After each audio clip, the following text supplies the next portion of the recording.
BJP నా ప్రాణం, హిందుత్వం నా ప్రాణం. గోషామహల్ ఎమ్మెల్యే రాజాసింగ్ రాజకీయ అడుగులు ఎటు ఉండబోతున్నాయి? ఆర్ఎస్ఎస్కి ప్రత్యామ్నాయంగా ఇంకొకటి వస్తుందా తెలంగాణలో? ఒక్కొక్క కాన్స్టిట్యున్సీలో కట్టర్ హిందూ కార్యకర్తల్ని ఒక సైన్యం తయారు చేస్తారు. రాష్ట్ర బీజేపీపై అసంతృప్తితో ఉన్నారు. ఇక్కడ ఏదైనా చెప్పాలంటే పర్మిషన్ కావాలి. కేవలం రాజాసింగ్కి మాత్రమే ఉందా తెలంగాణలో బీజేపీకి అధికారంలోకి రావాలి? ప్రతి ఒక్క బీజేపీ కార్యకర్తలు మనసులో ఉన్నది బీజేపీ రావాలని. చేతు కట్టి పక్కా పాడేస్తే ఆయన ఏం చేస్తాడు ఆయన? ఏం చెప్పాలంటే కూడా ఆయన ఆదేశం తీసుకొని చెప్పాలి. ఏం చేయాలంటే కూడా ఆయన ఆదేశం తీసుకొని చేయాలి. ఆయన ఒక్కరే తెలంగాణలో బీజేపీ ఎదుగుదలను ఆపేస్తున్నారు అని మీరు అంటున్నారు. మీలో ఆయనకి ఏమి నచ్చట్లేదు, ఆయనలో మీకేమి నచ్చట్లేదు. కడుపులో కత్తిలు పెట్టుకొని కౌగిలించాలి అట్లాంటి మాకు అలవాటు లేదు. మాకేం అలవాటు? కడుపులో కత్తి కాదు, చేతిలో కత్తి పట్టుకుంటాం మేము. అసలు బీజేపీలోకి అధికారం రాకుండా చేస్తుంది ఆయనే అని అంటున్నారు. మరి ఆయన బీజేపీలో అంచెలంచెలుగా ఎదుగుతున్నారుగా మీరంటున్న ఆయన. నాలాగా చాలా మంది కూడా ఇదే మీ ఛానల్లో వచ్చి కూడా బాధ్యత పేరు సవాల్ చెప్తారు. కేంద్రంకి ఒక లేఖ రాష్ట్రం, మీ ఐబీ రిపోర్ట్ తెప్పించుకోండి, తెలంగాణలో ఏమి జరుగుతుంది. ఇప్పుడు బీజేపీ అధ్యక్షుడు ఎలాగో 2 years ఉంటారు. 2 years తర్వాత ఒక ప్రెసిడెంట్ బీజేపీకి దొరుకుతారు. అది బండి సంజయ్ గారి రూపంలో కూడా ఉండదు. ఇప్పుడు కొత్త అధ్యక్షుడికి మీరు ఏదైనా మార్పులు చెప్పదలుచుకుంటే ఏం చెప్తారు? ఒత్తిడిలో పనిచేయకండి, ఫ్రీ హ్యాండ్గా మీరు పనిచేస్తే మీకు మంచి పేరు వస్తుందని రామచంద్రరావు గారికి ఒక నివేదిక. మీరు ఇంకో పార్టీలోకి వెళ్ళడం కానీ పార్టీ పెట్టడం కానీ జరుగుతుందా, జరగదా? నా బీజేపీ మంచిగా ఉంది, నో టెన్షన్. ఒక హిందూ ఆర్గనైజేషన్ పెట్టాలనుకుంటున్నాను.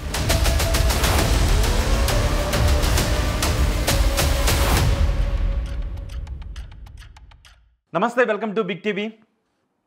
గోషామహల్ ఎమ్మెల్యే రాజాసింగ్ బీజేపీకి హిందుత్వానికి బలమైన వాయిస్ను వినిపిస్తూ బీజేపీ నా ప్రాణం, హిందుత్వం నా ప్రాణం అంటూ ఆయన ముందుకు వెళ్తూ ఉంటారు.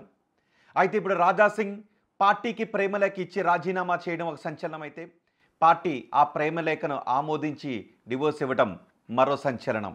ఇప్పుడు తెలుగు రాష్ట్ర రాజకీయాల్లో రాజాసింగ్ రాజీనామా గురించే పెద్ద ఎత్తున చర్చించుకుంటున్నారు జనం. రాజాసింగ్ రాజకీయ అడుగులు ఎటు ఉండబోతున్నాయి అని జనం చర్చించుకుంటున్నారు. సో ఇప్పుడు రాజాసింగ్ మన ముందున్నారు. ఆయన అంతరంగాన్ని ఈ ఇంటర్వ్యూలో మనం ఆవిష్కరిద్దాం.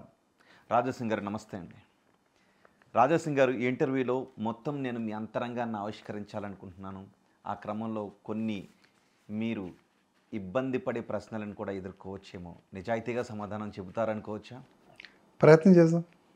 రాజాసింగ్ గారు, మీరు ఎప్పుడు మాట్లాడినా బీజేపీ నా ప్రాణం, హిందూతో నా ప్రాణం, అధిష్టానం మాటే నాకు శిరోధార్యం అనే మీరు ఎందుకు రాజీనామా లేఖను సమర్పించాల్సి వచ్చింది?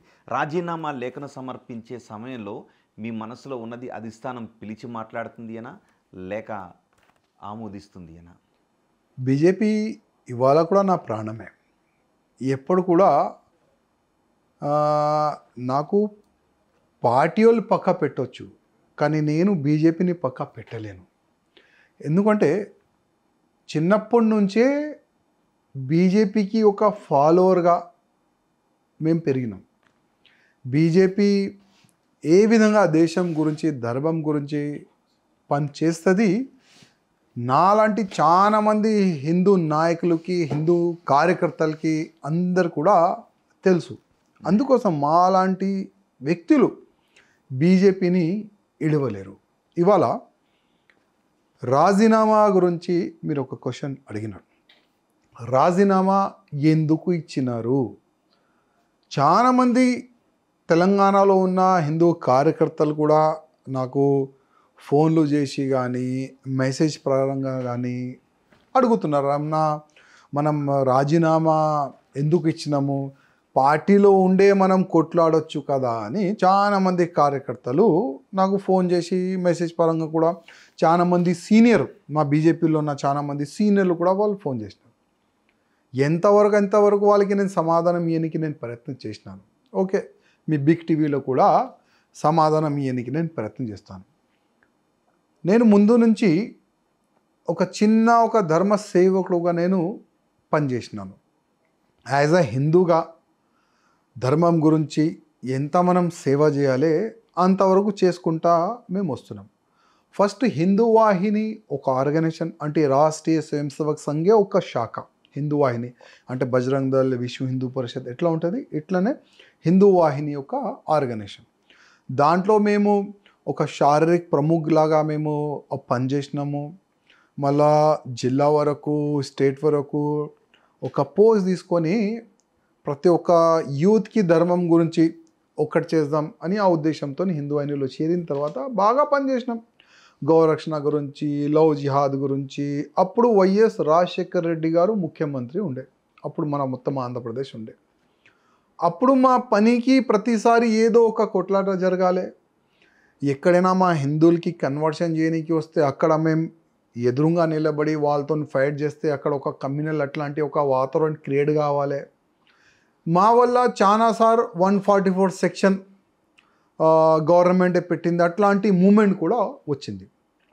అప్పుడు ఏంటంటే అరే భయ్, ఈ హిందూ వాహినియోలు, ఈ కార్యకర్తలు, వీళ్ళ వల్ల కమ్యూనల్ వాతావరణం ఇట్లా అవుతుంది, వీళ్ళకి ఏదో ఒక చేయాలని అప్పుడు నా గవర్నమెంట్ మా పైన కుట్ర చేసి లేనిపోని కేసులు మా పైన పెట్టాలి, జైలుకి పంపించాలి, లేనిపోని మర్డర్ కేసులు పెట్టాలి, జైలుకి పంపించాలి. అట్లాంటి ఆ సమయంలో జరిగింది. అప్పుడు కూడా ఆగలే. జైలుకి వెళ్ళాలి, బయటికి రావాలి, మళ్ళీ అదే ధర్మ ప్రచారం చేయాలి, జైలుకి వెళ్ళాలి, మళ్ళీ బయటికి రావాలి, అదే ధర్మ ప్రచారం చేయాలి. ఇది జరిగింది. లాస్ట్కి వీళ్ళని ఎన్కౌంటర్ చేయాలి, అట్లాంటి కూడా ఒక మూమెంట్ వచ్చింది. అప్పుడు ఎన్కౌంటర్ చేయని కూడా మాకు అడవిలో తీసుకొని పోయినారు, సంపనికి మొత్తం ప్లాన్ చేసుకున్నారు ఎన్కౌంటర్ చేయడానికి. అప్పుడు తీసుకెళ్లారా? అడవిలో తీసుకొని పోయినారు ఆ సమయంలో. అప్పుడు మాకు ఎన్కౌంటర్ చేసేవాళ్ళు ఒక కట్టర్ హిందూగా ఆయన ఉండే. అంటే చాలా మంది పోలీసు వాళ్ళు చూపెట్టరు, నేను కట్టర్ హిందూగా మాలాగా ఎవరు కూడా చూపెట్టరు, మనసులో ఉంటుంది. ఆయన పోలీస్ డ్రెస్లో ఉంటే కూడా ఆయన మనసులో ఏదో ఒక చోట ధర్మం ఉంటుంది, ఒక హిందూజం ఉంటుంది. అప్పుడు ఆయనకి జస్ట్ ఏం ఆర్డర్ వచ్చింది, అరే భయ్ ఫలానా వాళ్ళు తీసుకొని పోయి ఎన్కౌంటర్ చేయాలి. ఆయన వచ్చిండు, మాకు తీసుకొని వెళ్ళిపోయిండు, అడవికి తీసుకొని పోయిండు. దాదాపు 3-4 అవర్స్ బండిలోనే ఉండే, మేము మొత్తం బట్ట ఉండే, తీసుకొని పోయిండు. ఇప్పుడు అడవిలో బండి ఆపి ఉరకండి అంటుండే ఆయన, ఉరకండి. నేను అడిగినా సరే ఎందుకు ఉరకాలి, అర్థమైతే లేదా మీకు, ఇవాళ మీ లాస్ట్ డే. ఆయన గన్ తీసుకొని మొత్తం లోడ్ గీడ్ చేస్తుంది. మంచిది జరగదా, ఎన్కౌంటర్ అట్లాంటి మూమెంట్ అయితే మాకు కనబడుతుంది. మళ్ళీ ఉరకండి. అరే ఉరకండి సార్, డైరెక్ట్ కొట్టండి మీరు. మా లక్ష్యం ఇదే, ధర్మం గురించి సావాలి, ధర్మం గురించి బతకాలి. అదే లక్ష్యంతో ఇవాళ ఇక్కడ వరకు వచ్చినాం కదా. మా లక్ష్యం పూర్తి అవుతుంది. ఇది మా కళ, ధర్మం గురించి సావాలని మా కళ. చంపండి. మళ్ళీ ఆయన ఆలోచన వేసింది, ఇదేంద్రాబాయ్ వీళ్ళు ఇట్లా మాట్లాడుతున్నారు, ధర్మం గిర్వం అంటారు, మాకైతే ఒకటే ఆదేశం వచ్చింది, వీళ్ళిద్దరిని తీసుకొని పోవాలి, చంపేసేయాలి. వీళ్ళు ధర్మం గిర్వం అసలు ఏంది పోయి, మీరు ఎవరు? అప్పుడు ఆయన అడిగిండు ఆఫీసరు. అప్పుడు అడిగితే దాదాపు 2 గంటలు మా హిస్టరీ ఆయనకి చెప్పినాం. అయ్యా స్వయంసో హిందూ వాహిని కార్యకర్తలు, మేము ధర్మ సేవకుడు, ఈ విధంగా కన్వర్షన్ని కానీ గౌరక్షణ గురించి కానీ ఇట్లా మేము పనిచేస్తాం. అప్పుడు ఆయన ఏంటంటే అరే భయ్, ఇది ఒక పెద్ద పాపం నా చేతి నుంచి అయిపోయేది, ఇది చాలా పాపం. ఒక ధర్మ సేవలకు ఒక ఎన్కౌంటర్ చేస్తే అది పాపం నాకే వస్తుంది అని ఆయన ఒక మంచి మనసు పట్టుకొని, వాళ్ళ దగ్గర ఒక 2-3 ఫోన్లు ఉంటాయి, కొన్ని లీగల్ కొన్ని ఇల్లీగల్, గన్లు కూడా అట్లనే ఉండాలనుకుంటా. మళ్ళీ ఆయన ఫోన్ నుంచి అప్పుడు TV9 కూడా చాలా బాగా ఫేమస్ ఉండే ఆ సమయంలో, కొన్ని ఛానల్స్ కూడా బాగా ఫేమస్ ఉండే. అప్పుడు కొన్ని ఛానల్స్కి ఆయన లీక్ ఇచ్చిండు, ఫలానా హిందూ అయిన కార్యకర్తల్ని ఎన్కౌంటర్ చేయడానికి ఇవాళ ప్లాన్ చేసినారని. అప్పుడు స్కోలింగ్ వచ్చింది. అప్పుడు స్కోలింగ్ వస్తే ఇమీడియట్గా అరే మీడియాకి ఎట్లా తెలిసింది ఈ ఇద్దరిని ఎన్కౌంటర్ చేస్తున్నారని, ఆపేసేయండి. అప్పుడు ఎన్కౌంటర్ ఆపేసినారు. మళ్ళీ మాకు అప్పుడు 2004లో జైల్లో వేసేసినారు, 2 ఫేక్ మర్డర్ కేసులో. అప్పుడు 6 నెలల చెంచల్ కూడా జైల్లో ఉండే. జైలు నుంచి బయటకు వచ్చిన తర్వాత చాలామంది అరే భయ్ మీరు ఈ ఆర్గనైజేషన్లో ఉంటే కొద్ది మీకు లైఫ్ రిక్స్, మీరు బీజేపీలో వెళ్ళిపోండి, అక్కడనే స్టార్ట్ అయింది, మీరు బీజేపీలో వెళ్ళిపోండి. అప్పుడు మేము ఏం చేసినామంటే భయ్ సంఘ కార్యకర్తలు హిందూ అని అంటే సంఘ కార్యకర్తలు ఎట్లయినా 2009లో మున్సిపల్ కార్పొరేషన్ ఎలక్షన్ ఉన్నది. బీజేపీలో మనం చేరి ఈ మంగళ డివిజన్ ఇదే డివిజన్ అనుకోండి, ఇక్కడ నుంచి కార్పొరేట్ టికెట్ అడుగుతాం. ఎందుకంటే ఎవరు లేరు కదా క్యాండిడేట్. అప్పుడు మేము బీజేపీ పెద్ద నాయకులతో కలిస్తే అప్పుడు ఒక ఇన్ఛార్జ్ అని ఉండేది గోషామహల్ కాన్స్టిట్యున్సీకి.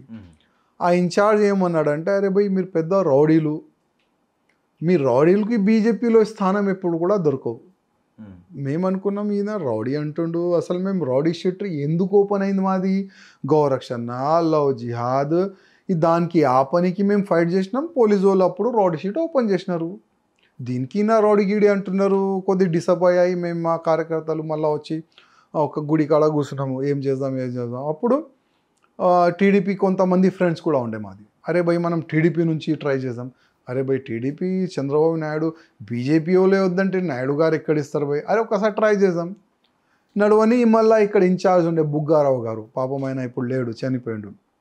ఆయన ద్వారా state office TDP state office వెళ్తే అప్పుడు బుగ్గారావు గారు ఎక్స్ప్లెయిన్ చేసినారు, ఇట్లా ఉన్నది, టికెట్ ఇస్తే బాగుంటారు. ఇప్పుడు టీడీపీ ఇక్కడ ఎక్కువ స్ట్రాంగ్ లేకుండే ఈ కాన్స్టిట్యున్సీలో. అప్పుడు ఏంటంటే భయ్ మున్సిపల్ కార్పొరేషన్ ఎలక్షన్ కదా అని నాయుడు గారు బీఫామ్ ఇచ్చినారు, పోయి కొట్లాడినది. అప్పుడు బీజేపీ కాంగ్రెస్ టీడీపీ నుంచి నేను అప్పుడు పోటీ జరిగితే నేను గెలిచిన. ఫస్ట్ టైం 2009లో మున్సిపల్ కార్పొరేషన్ ఎలక్షన్లో నేను గెలిచిన. అంటే ఒకవేళ అప్పుడే బీజేపీ వాళ్ళు తీసుకుంటే నేను అప్పుడు బీజేపీ కార్పొరేటర్ అయ్యేది. దాని తర్వాత అదే గౌరక్షణ కార్పొరేటర్ అయిన తర్వాత అదే కన్వర్షన్ని ఆపాలి, అదే స్టైల్లో కొద్ది ఎగ్రెసివ్గా ఇంకా వెళ్ళాం. ఇంకా మా వల్ల ఏమైందంటే మొత్తం టీడీపీలో ఉన్న ఈ కడుగోలు నాయుడు సార్ ఇంటికా ధర్నా చేసినారు. అరే ఈయన టీడీపీ కార్పొరేటర్ అంటుండు, మళ్ళీ ఈ మొత్తం బీజేపీ భావజాలీలో ఉన్నాయి, మొత్తం గడబడి చేస్తుండు, మా పైన కొడుతుండు, మా బండ్లు కాల పెడుతుండు అని నాయుడు సార్ ఇంటికి ధర్నా చేస్తే నాయుడు సార్ పిలిచినారు. ఇక రాజసింగ్ ఏంది, నువ్వు బీజేపీలో ఉన్నావా టీడీపీలో ఉన్నావా? టీడీపీలో ఉన్నా. అయ్యా ఇది సెక్యులర్ పార్టీ, ఇది హిందీ పార్టీ కాదు. మా పార్టీ ఏంటంటే అందరికీ తీసుకొని నడవాలి, ఇట్లా ఉంటే కష్టం కొద్దిగా, నీ వల్ల నా ఓట్ బ్యాంక్ కానీ మా కార్యకర్తలు అందరికి తీసుకొని నడవాలి, ఇట్లా ప్రాబ్లం అవుతుంది, కొద్ది చూడు నువ్వు బీజేపీలో వెళ్ళిపో. అప్పుడు నాయుడు గారు చెప్పిన తర్వాత 2014లో బాబాసాహెబ్ అంబేద్కర్ గారు జయంతి రోజే నేను బీజేపీలో చేరిన తర్వాత అప్పుడు కూడా బీజేపీకి ఇక్కడ ఒక మంచి వాతావరణం ఉండే.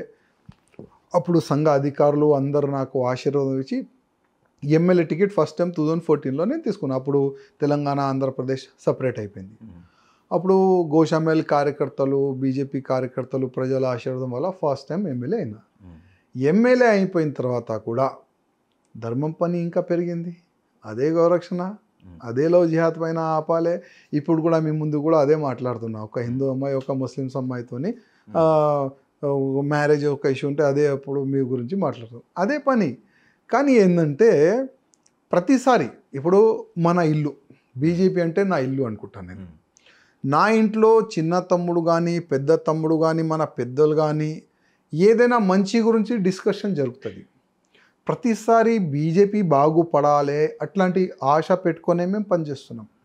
ప్రతిసారి మేము సజెషన్ ఇవ్వాలి, మా సజెషన్ని పక్కా పెట్టాలి. ప్రతిసారి ఏదో మా మనసులో ఉన్న బీజేపీ ఇట్లా క్యాండిడేట్ పెడితే బాగుంటుంది, మనం ఇట్లా జిల్లాలో వెళ్తే బాగుంటుంది, మా సజెషన్ని పక్కా పెట్టాలి. 11 ఇయర్స్ 3 సార్లు ఎమ్మెల్యే అయినా జస్ట్ ఒక ఎమ్మెల్యే గానే ఉన్నాం మేము. అంటే ఒక పోస్ట్ కావాలి దానికి మేము ఎప్పుడు కూడా ఆశ పడం కూడా. మా లక్ష్యం ఏంటంటే నాలాంటి లక్షల మంది బీజేపీ కార్యకర్తలు మనసులో ఏముందంటే ఒక్కసారి బీజేపీ గవర్నమెంట్ తెలంగాణలో రావాలి.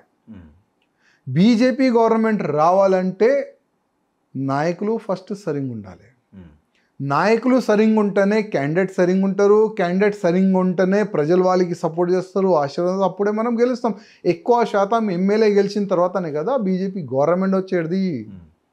కానీ ఇక్కడ అట్లాంటి ఏం ప్లాన్ లేదు, ఏమీ ఆలోచన లేదు.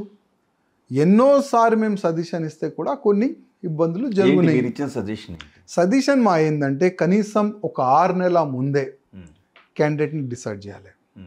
ఒక్క నియోజకవర్గంలో 5, 10, 20 క్యాండిడేట్లు ఉంటారు.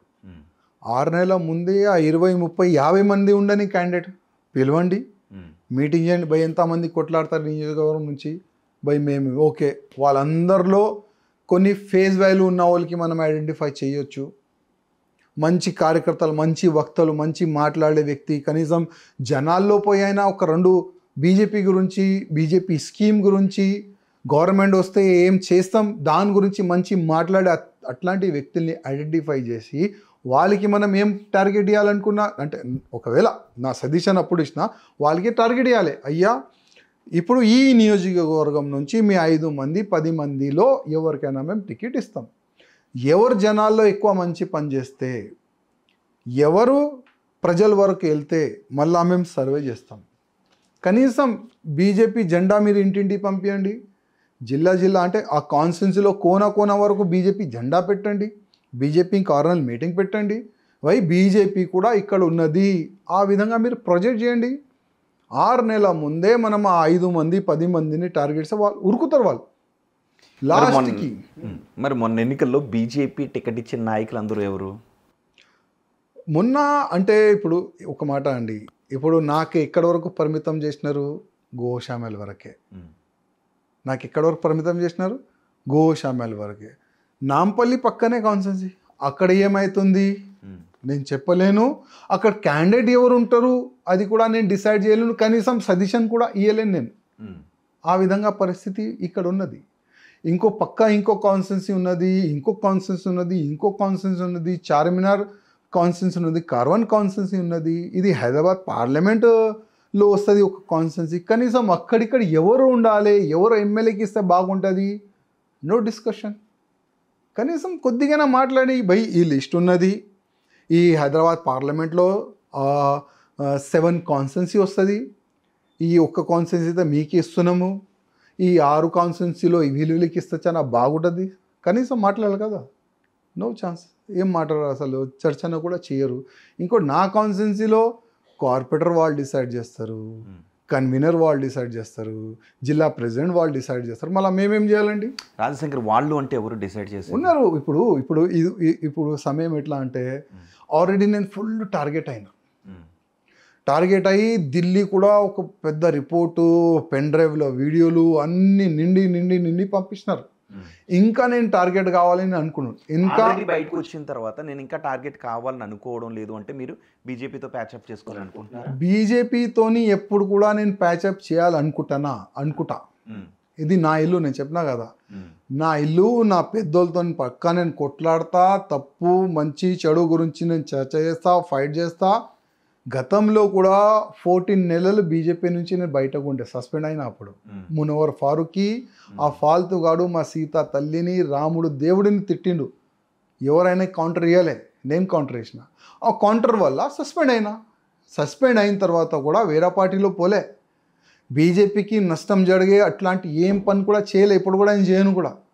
ఇప్పుడు కూడా మీరు అడిగిన క్వశ్చన్కి నేను ఆలోచన చేస్తా. ఒకవేళ మీ అడిగిన క్వశ్చన్కి ఒకవేళ నేను ఏ విధంగా జవాబు ఇవ్వాలి, ఒకవేళ నా జవాబుకి, నా ఆన్సర్కి బీజేపీకి కానీ ఎవరికైనా నష్టం అవుతుందా, అది ఆలోచన చేస్తే నేను జవాబు ఇస్తాను, ప్రయత్నం చేస్తా. అట్లాంటి జవాబు. రాజేష్ సింగ్ గారు, మీరు చాలా సందర్భాల్లో బీజేపీని, రాష్ట్ర బీజేపీ నేతలు ఎదగనివ్వడం లేదు అని మీరు కామెంట్ చేయటం, అది బీజేపీకి ప్లస్ అవుతుంది అనుకుంటున్నారా, ప్రజాక్షేత్రంలో మైనస్ అవుతుంది అనుకుంటున్నారా? కనీసం వాళ్ళు మారుతారు అనుకుంటున్నాను. కనీసం బీజేపీ పార్టీ వ్యక్తుల పార్టీ కాదు. బీజేపీ పార్టీ ప్రతి ఒక్క బూత్ కార్యకర్తలో ఉన్న వాళ్ళ పార్టీ. ఎంతోమంది బీజేపీ పార్టీ నిలబడాలి అని కష్టపడ్డారు, లైవ్ ఇస్తున్నారు. చాలామంది 50 years, 60 years, 70 years వరకు బీజేపీ బాగుపడాలి, స్ట్రాంగ్ అవ్వాలి, గవర్నమెంట్ రావాలని కష్టపడ్డారు. వాళ్ళు అందరు కష్టపడ్డారు కదా. ఇప్పుడు వాళ్ళ ఆలోచన ఏముంటుంది, గవర్నమెంట్ రావాలి. కానీ కొంతమంది ఆ పెద్ద నాయకులు మేం బాగుంటే సర్రాబై, మేం బాగుంటే మంచిది, మిగతా పార్టీ చూద్దాం, నెక్స్ట్ తీసుకొని వద్దాం. ఎప్పుడు తీసుకొని వస్తారు? ఆల్రెడీ 3rd time నడుస్తుంది. ఇప్పుడు 18లో నేను ఒక్కటే గెలిచిన. ఎందుకు అందరికీ తెలుసు. 23లో మొత్తం గ్రేటర్ హైదరాబాద్లో కూడా నేను ఒక్కటే గెలిచిన. ఎందుకు అందరికీ తెలుసు, చెప్పే అవసరం లేదు. కనీసం నెక్స్ట్ ఎలక్షన్లో అయినా బీజేపీ గవర్నమెంట్ రావాలి కదా. వేరే వేరే రాష్ట్రంలో బీజేపీ గవర్నమెంట్ వచ్చేస్తుందంటే ఇక్కడ ఎందుకు, ఇక్కడ స్కోప్ ఉన్నది. రాజాసింగ్ గారు 3 సార్లు నేను గెలిచాను కాబట్టి పార్టీ కంటే నేనే బలమైన నేతను అని మీరు అనుకుంటున్నారా? ఎప్పుడు కూడా ఎవరు కూడా అనుకోరు. ఎవరు కూడా అట్లాంటి అనుకుంటే ఆయన ఖతం, రాజకీయంలో బీజేపీలో ఖతం అనుకోండి. ఇవాళ కూడా అండి మీరు నా ఎంబడి జస్ట్ ఒక రౌండ్ కొట్టండి బైక్లో, మనం ఇద్దరం బైక్లో ఇట్లా తిరుగుతాం. వితౌట్ సెక్యూరిటీ మా కాన్స్టిట్యున్సీలో బైక్లో మేమే తిరుగుతాం, ఏ నాయకులు కూడా తిరగరు. అట్లాంటి సింపుల్గా ఈజీగా దొరికేది ఒకటే ఒక ఎమ్మెల్యే, అది రాజాసింగ్ అని జనాలు అంటారు, నేను కాదు. చిన్న అంటే 5 years కానీ 3 years కానీ 4 years కానీ చిన్న పిల్లోడు కూడా మేము ఇట్లా వెళ్తే ఆయన నిలబడి భయ్యా జై శ్రీరామ్, అట్లాంటి ఒక మంచి మూమెంట్ మా కాన్స్టిట్యున్సీలో మేము తీసుకొని వచ్చినాం. ఒక మంచి వాతావరణం మా కాన్స్టిట్యున్సీలో తీసుకొని వచ్చాం. అట్లాంటి ఆలోచన మాది. మా ఆలోచన ఏంటంటే మనం ప్రజా మనిషి, ఎమ్మెల్యే అట్లాంటి కాదు, నార్మల్ ఉంటాం, ఇదే పైన ఇల్లు కింద ఆఫీస్. ఒకవేళ అట్లాంటి ఆలోచన ఉంటే నేను ఎక్కడ ఉండాలి, వాళ్ళలాగా బంజారాల్లో జూబ్లీ హిల్స్ అక్కడిక్కడ ఉండాలి. రాజాసింగ్ గారు తెలుసు, అందుకే మీరు గోషామహల్కి ఎమ్మెల్యే అయినా తెలుగు రాష్ట్రాల్లో ప్రతి నియోజకవర్గానికి రాజాసింగ్ అంటే ఎవరు అనగానే తెలిసినటువంటి ఎమ్మెల్యే. కానీ మీరు బరువెక్కిన హృదయంతో ఉన్నాను, ఆవేదనతో మాట్లాడుతున్నాను చాలా మాట్లాడారు. బీజేపీ రాష్ట్ర నాయకత్వంలో రావాల్సిన మార్పుల గురించి మాట్లాడారు. కాబట్టి ఈ ఇంటర్వ్యూలో మీరు కొన్ని ఇబ్బంది పడే ప్రశ్నలని, సమాధానం చెప్పక తప్పని ప్రశ్నలు కూడా ఎదుర్కోవాల్సి రావచ్చు. అందుకే నేను ఈ ఇంటర్వ్యూలో మిమ్మల్ని కొన్ని క్వశ్చన్స్ గుచ్చి కూడా అడగాలని అనుకుంటున్నాను. ఓకే, మీరు రాజీనామా చేసింది మీకు అధ్యక్ష పదవి రాలేదు అనా, తెలంగాణలో పార్టీ అధికారంలోకి రాలేకపోతుందన్న బాధనా? బీజేపీ తెలంగాణలో అధికారంకి వస్తలేదని అదే బాధ మాకు. ఇప్పుడు రామచంద్రరావు గారు మంచి వ్యక్తి, చాలా సంవత్సరాల నుంచి రామచంద్రరావు గారికి ఒక అడ్వకేట్ రూపంలా మేము చూస్తున్నాం, మంచి రైటర్. కానీ నేనేమనుకున్నా అంటే 8 members ఎంపీ ఉన్నారు, 8 members ఎమ్మెల్యే ఉన్నారు, 3 MLCs ఉన్నారు, చాలామంది సీనియర్ బీజేపీ నాయకులు ఉన్నారు. వాళ్ళ దాంట్లో ఎవరికైనా ఒక అగ్రెసివ్ వ్యక్తి అంటే ఒక ఫైటర్కి తెలంగాణ బీజేపీ ప్రజెంట్ చేస్తారేమో అని నేను అనుకున్నప్పుడు నేను 3-4 days నుంచి టీవీ వాచ్ చేస్తున్నా. మీరు చెప్పే ముందు ఈ క్వశ్చన్ మళ్ళీ అడుగుతాను, ఎవరిని చేస్తారని అనుకున్నారు? ఎవరిని చేస్తారు నేను అనుకోలే. ఎందుకంటే 3-4 members 5 members 6 members పేర్లు మీ మీడియాలోనే నడుస్తుంది. ఈటెల గారికి కానీ, అరవింద్ గారికి కానీ, రఘుభాయ్కి కానీ, బండి సంజయ్ గారికి కానీ, అట్లాంటి ఒక 4 పేరు చాలా మంచి జరిగింది. నేను ఎవరికి అనుకున్నా అంటే బండి సంజయ్ గారికి చేస్తారు అని నేను అనుకున్నా. బండి సంజయ్ గారికి చేస్తే 200% నెక్స్ట్ గవర్నమెంట్ వచ్చేది బీజేపీ నేను అనుకున్నాను. చాలా మందికి నేను ఫోన్ చేసి కూడా చెప్పినాను, నెక్స్ట్ బీజేపీ గవర్నమెంట్ రావాలంటే బండి సంజయ్ గారికి ప్రజెంట్ చేస్తే చాలా బాగుంటుంది. చాలా మందికి నేను రిక్వెస్ట్ చేస్తున్నాను. బండి సంజయ్కి మరోసారి ప్రెసిడెంట్ పదవి ఇస్తే బాగుండేది అనుకున్న మీరెందుకు నామినేషన్ వేయాలనుకున్నారు? మీరెందుకు నేను నామినేషన్ పత్రంలో 3-2 సంతకం పెడితే మిగతా వాళ్ళని బెదిరించి పంపించారు అని మీరెందుకు అన్నారు? ఇప్పుడు బండి సంజయ్ గారు ప్రెసిడెంట్ అవుతారు నేను అనుకున్నా. కానీ లాస్ట్ మూమెంట్లో అంటే రేపు డిక్లరేషన్ అనుకోండి, ఇవాళ నైట్ టీవీలో ఒక పేరు నడుస్తుంది, అది రామచంద్రరావు గారిది పేరు నడుస్తుంది. నేను అనుకున్నా అసలు ఇది ఏమవుతుంది. రామచంద్రరావు గారు గతంలో సిటీ ప్రెసిడెంట్ ఉండే ఆయన. అప్పుడు కూడా రామచంద్రరావు గారు చాలా ఇబ్బందిలో పడ్డారు. అప్పుడు ఎందుకు ఇబ్బందిలో పడ్డారు అంటే ఆయనకి పని చేయనియర్, ఆయనకి ఒక లబరీ స్టాంప్ లాగా అప్పుడు తయారు చేసినారు కొంతమంది, పేరు చెప్పండి మళ్ళీ మీరు ఎంతైనా అడగండి. అప్పుడు కూడా రామచంద్రరావు గారికి లబరీ స్టాంప్ లాగా తయారు చేసినారు. ఎందుకంటే నా కాన్స్టిట్యున్సీ గురించి చెప్తా. అప్పుడు రామచంద్రరావు గారు సిటీ ప్రెసిడెంట్ ఉండే, నా కాన్స్టిట్యున్సీ నేను ఎమ్మెల్యే. ఇక్కడ డివిజన్ ప్రెసిడెంట్ ఎవరు డిసైడ్ చేస్తున్నారు? వాళ్ళు. ఇక్కడ కన్వీనర్ ఎవరు డిసైడ్ చేస్తున్నారు? వాళ్ళు. ఇక్కడ ప్రతి ఒక్క డివిజన్కి కార్పొరేట్ టికెట్ ఎవరికి ఇస్తున్నారు? వాళ్ళు మనుషులకి. మళ్ళీ నేను ఇక్కడ ఎమ్మెల్యేగా ఏం చేయాలి? మీ ముఖాలు చూడాలా? నేనంటున్నా మీ కాన్స్టిట్యున్సీలో మీ డివిజన్ ప్రెసిడెంట్ మీరు డిసైడ్ చేస్తారు, కన్వీనర్ మీరు డిసైడ్ చేస్తారు, జిల్లా ప్రెసిడెంట్ మీరు డిసైడ్ చేస్తారు. మళ్ళీ నా కాన్స్టిట్యున్సీ పైన ఇంత దృష్టి మీరు ఎందుకు పెడుతున్నారు? ప్రతిసారి ఫస్ట్ సెకండ్ థర్డ్ ప్రతిసారి ఇదే ఇబ్బంది నా కాన్స్టిట్యూన్సీలో ఎందుకు పెడుతున్నారు? మళ్ళొక్కసారి రామచంద్రరావు గారు ఇప్పుడు స్టేట్ ప్రెసిడెంట్ అయినారు. నేను ఏమనుకున్నా అంటే మళ్ళీ అదే అవుతుంది. గతంలో ఎట్లా అయింది, ఇప్పుడు కూడా అదే అవుతుంది. కొంతమంది రామచంద్రరావు గారికి నడిపిస్తారు, అది నడవద్దు. అదే ఉద్దేశం. దాంట్లో ఒక మంచి ఉద్దేశం ఉండే. భయ్ రామచంద్రరావు గారు పేరు వస్తుంది, ఆయనకి బలవంతంగా ప్రెసిడెంట్ రేస్లో ఆయనకి దొబ్బుతున్నారు. ఎందుకంటే ఎవరు కూడా వస్తలేరు, భయపడి వస్తలేరా లేకపోతే వాళ్ళకి ఆపేసినారా అన్నీ ఆలోచన చేసి నేను స్టేట్ ఆఫీస్ వచ్చిన. భయ్ అసలు ఏం నడుస్తుంది? అక్కడ మా బండి సంజయ్ అన్న కలిసిండు. అన్న అసలు ఏమి నడుస్తుందన్న అడిగిన. రామచంద్రరావు గారికి డిసైడ్ చేసినాము. ఎవరు డిసైడ్ చేసినారని అడిగినా నేను. అది నాకు తెలియదు అన్నాడు ఆయన. మళ్ళీ తెలియక ఎట్లా అన్న, ఇది పార్టీ మన పార్టీ కదా, మన పార్టీకి ఎంత స్ట్రాంగ్ చేయాలని మీరు నేను ప్రతి ఒక్క బూత్లో అందరు కూడా కష్టపడుతున్నారు కదా, మళ్ళీ ఒకవేళ తప్పు జరిగితే దానికి మనం ఎట్లా ఊకుదామన్నా అని ఒక మాట సంజయ్ గారికి చెప్పిన.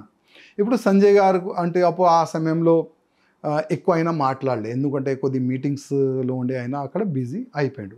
మళ్ళీ మా అభయ్ పాటిల్ గారు ఇక్కడ ఇన్ఛార్జ్ ఆయన వచ్చిండు, ఆయన కూడా చెప్పిన సార్ ఇట్లా కొద్ది తప్పు అవుతుంది, మా బండి సంజయ్ గారికి మీరు ప్రెజెంట్ చేయండి, చాలా మంచిగా ఉంటుంది. ఇప్పుడు నెక్స్ట్ ఒక మంచి మూమెంట్ ఉన్నది, జనాలు బీజేపీ వైపు చూస్తున్నారు, బీజేపీకి ఓటేనికి జనాలు రెడీ ఉన్నారు. ఇట్లాంటి సమయంలో మనం కొద్ది తప్పు డిసిషన్ తీసుకుంటే మన పార్టీకి నష్టం అంటే, సార్ మా చేతిలో కూడా ఏం లేదు, మేము కూడా చెప్పినాం కానీ మా మాట వింటలేరు, మేము కూడా ట్రై చేస్తాం సార్, ఏం బాధపడకండి అని ఆయన కూడా పాజిటివ్ మాట్లాడాడు. దాని తర్వాత నేనేం చేసిన అంటే ఒక 12 మంది నాకు సపోర్ట్ చేసే అట్లాంటి 12 మంది అక్కడనే మేము జమ చేసినాం. జమ చేస్తే ఇప్పుడు కొంతమంది ఆల్రెడీ దృష్టి మా పైన ఉండే, అసలు రాజసింగ్ ఏం చేస్తుండు, ఎవరితో కలుస్తుండు, ఆయన సపోర్ట్గా ఎవరు వచ్చినారు, వాళ్ళు దృష్టి పట్టి చేసినారు. ఏంటంటే 8 మందిని పైన మీటింగ్కి తీసుకొని వెళ్ళిపోయినారు. తీసుకొని పోయి వాళ్ళకి ఎక్కడనే లాక్ చేసినారు. రాజసింగ్కి మనం సంతకం పెట్టొద్దు, పోకూడదు, ఇది ఫలానా వాళ్ళ ఆదేశం.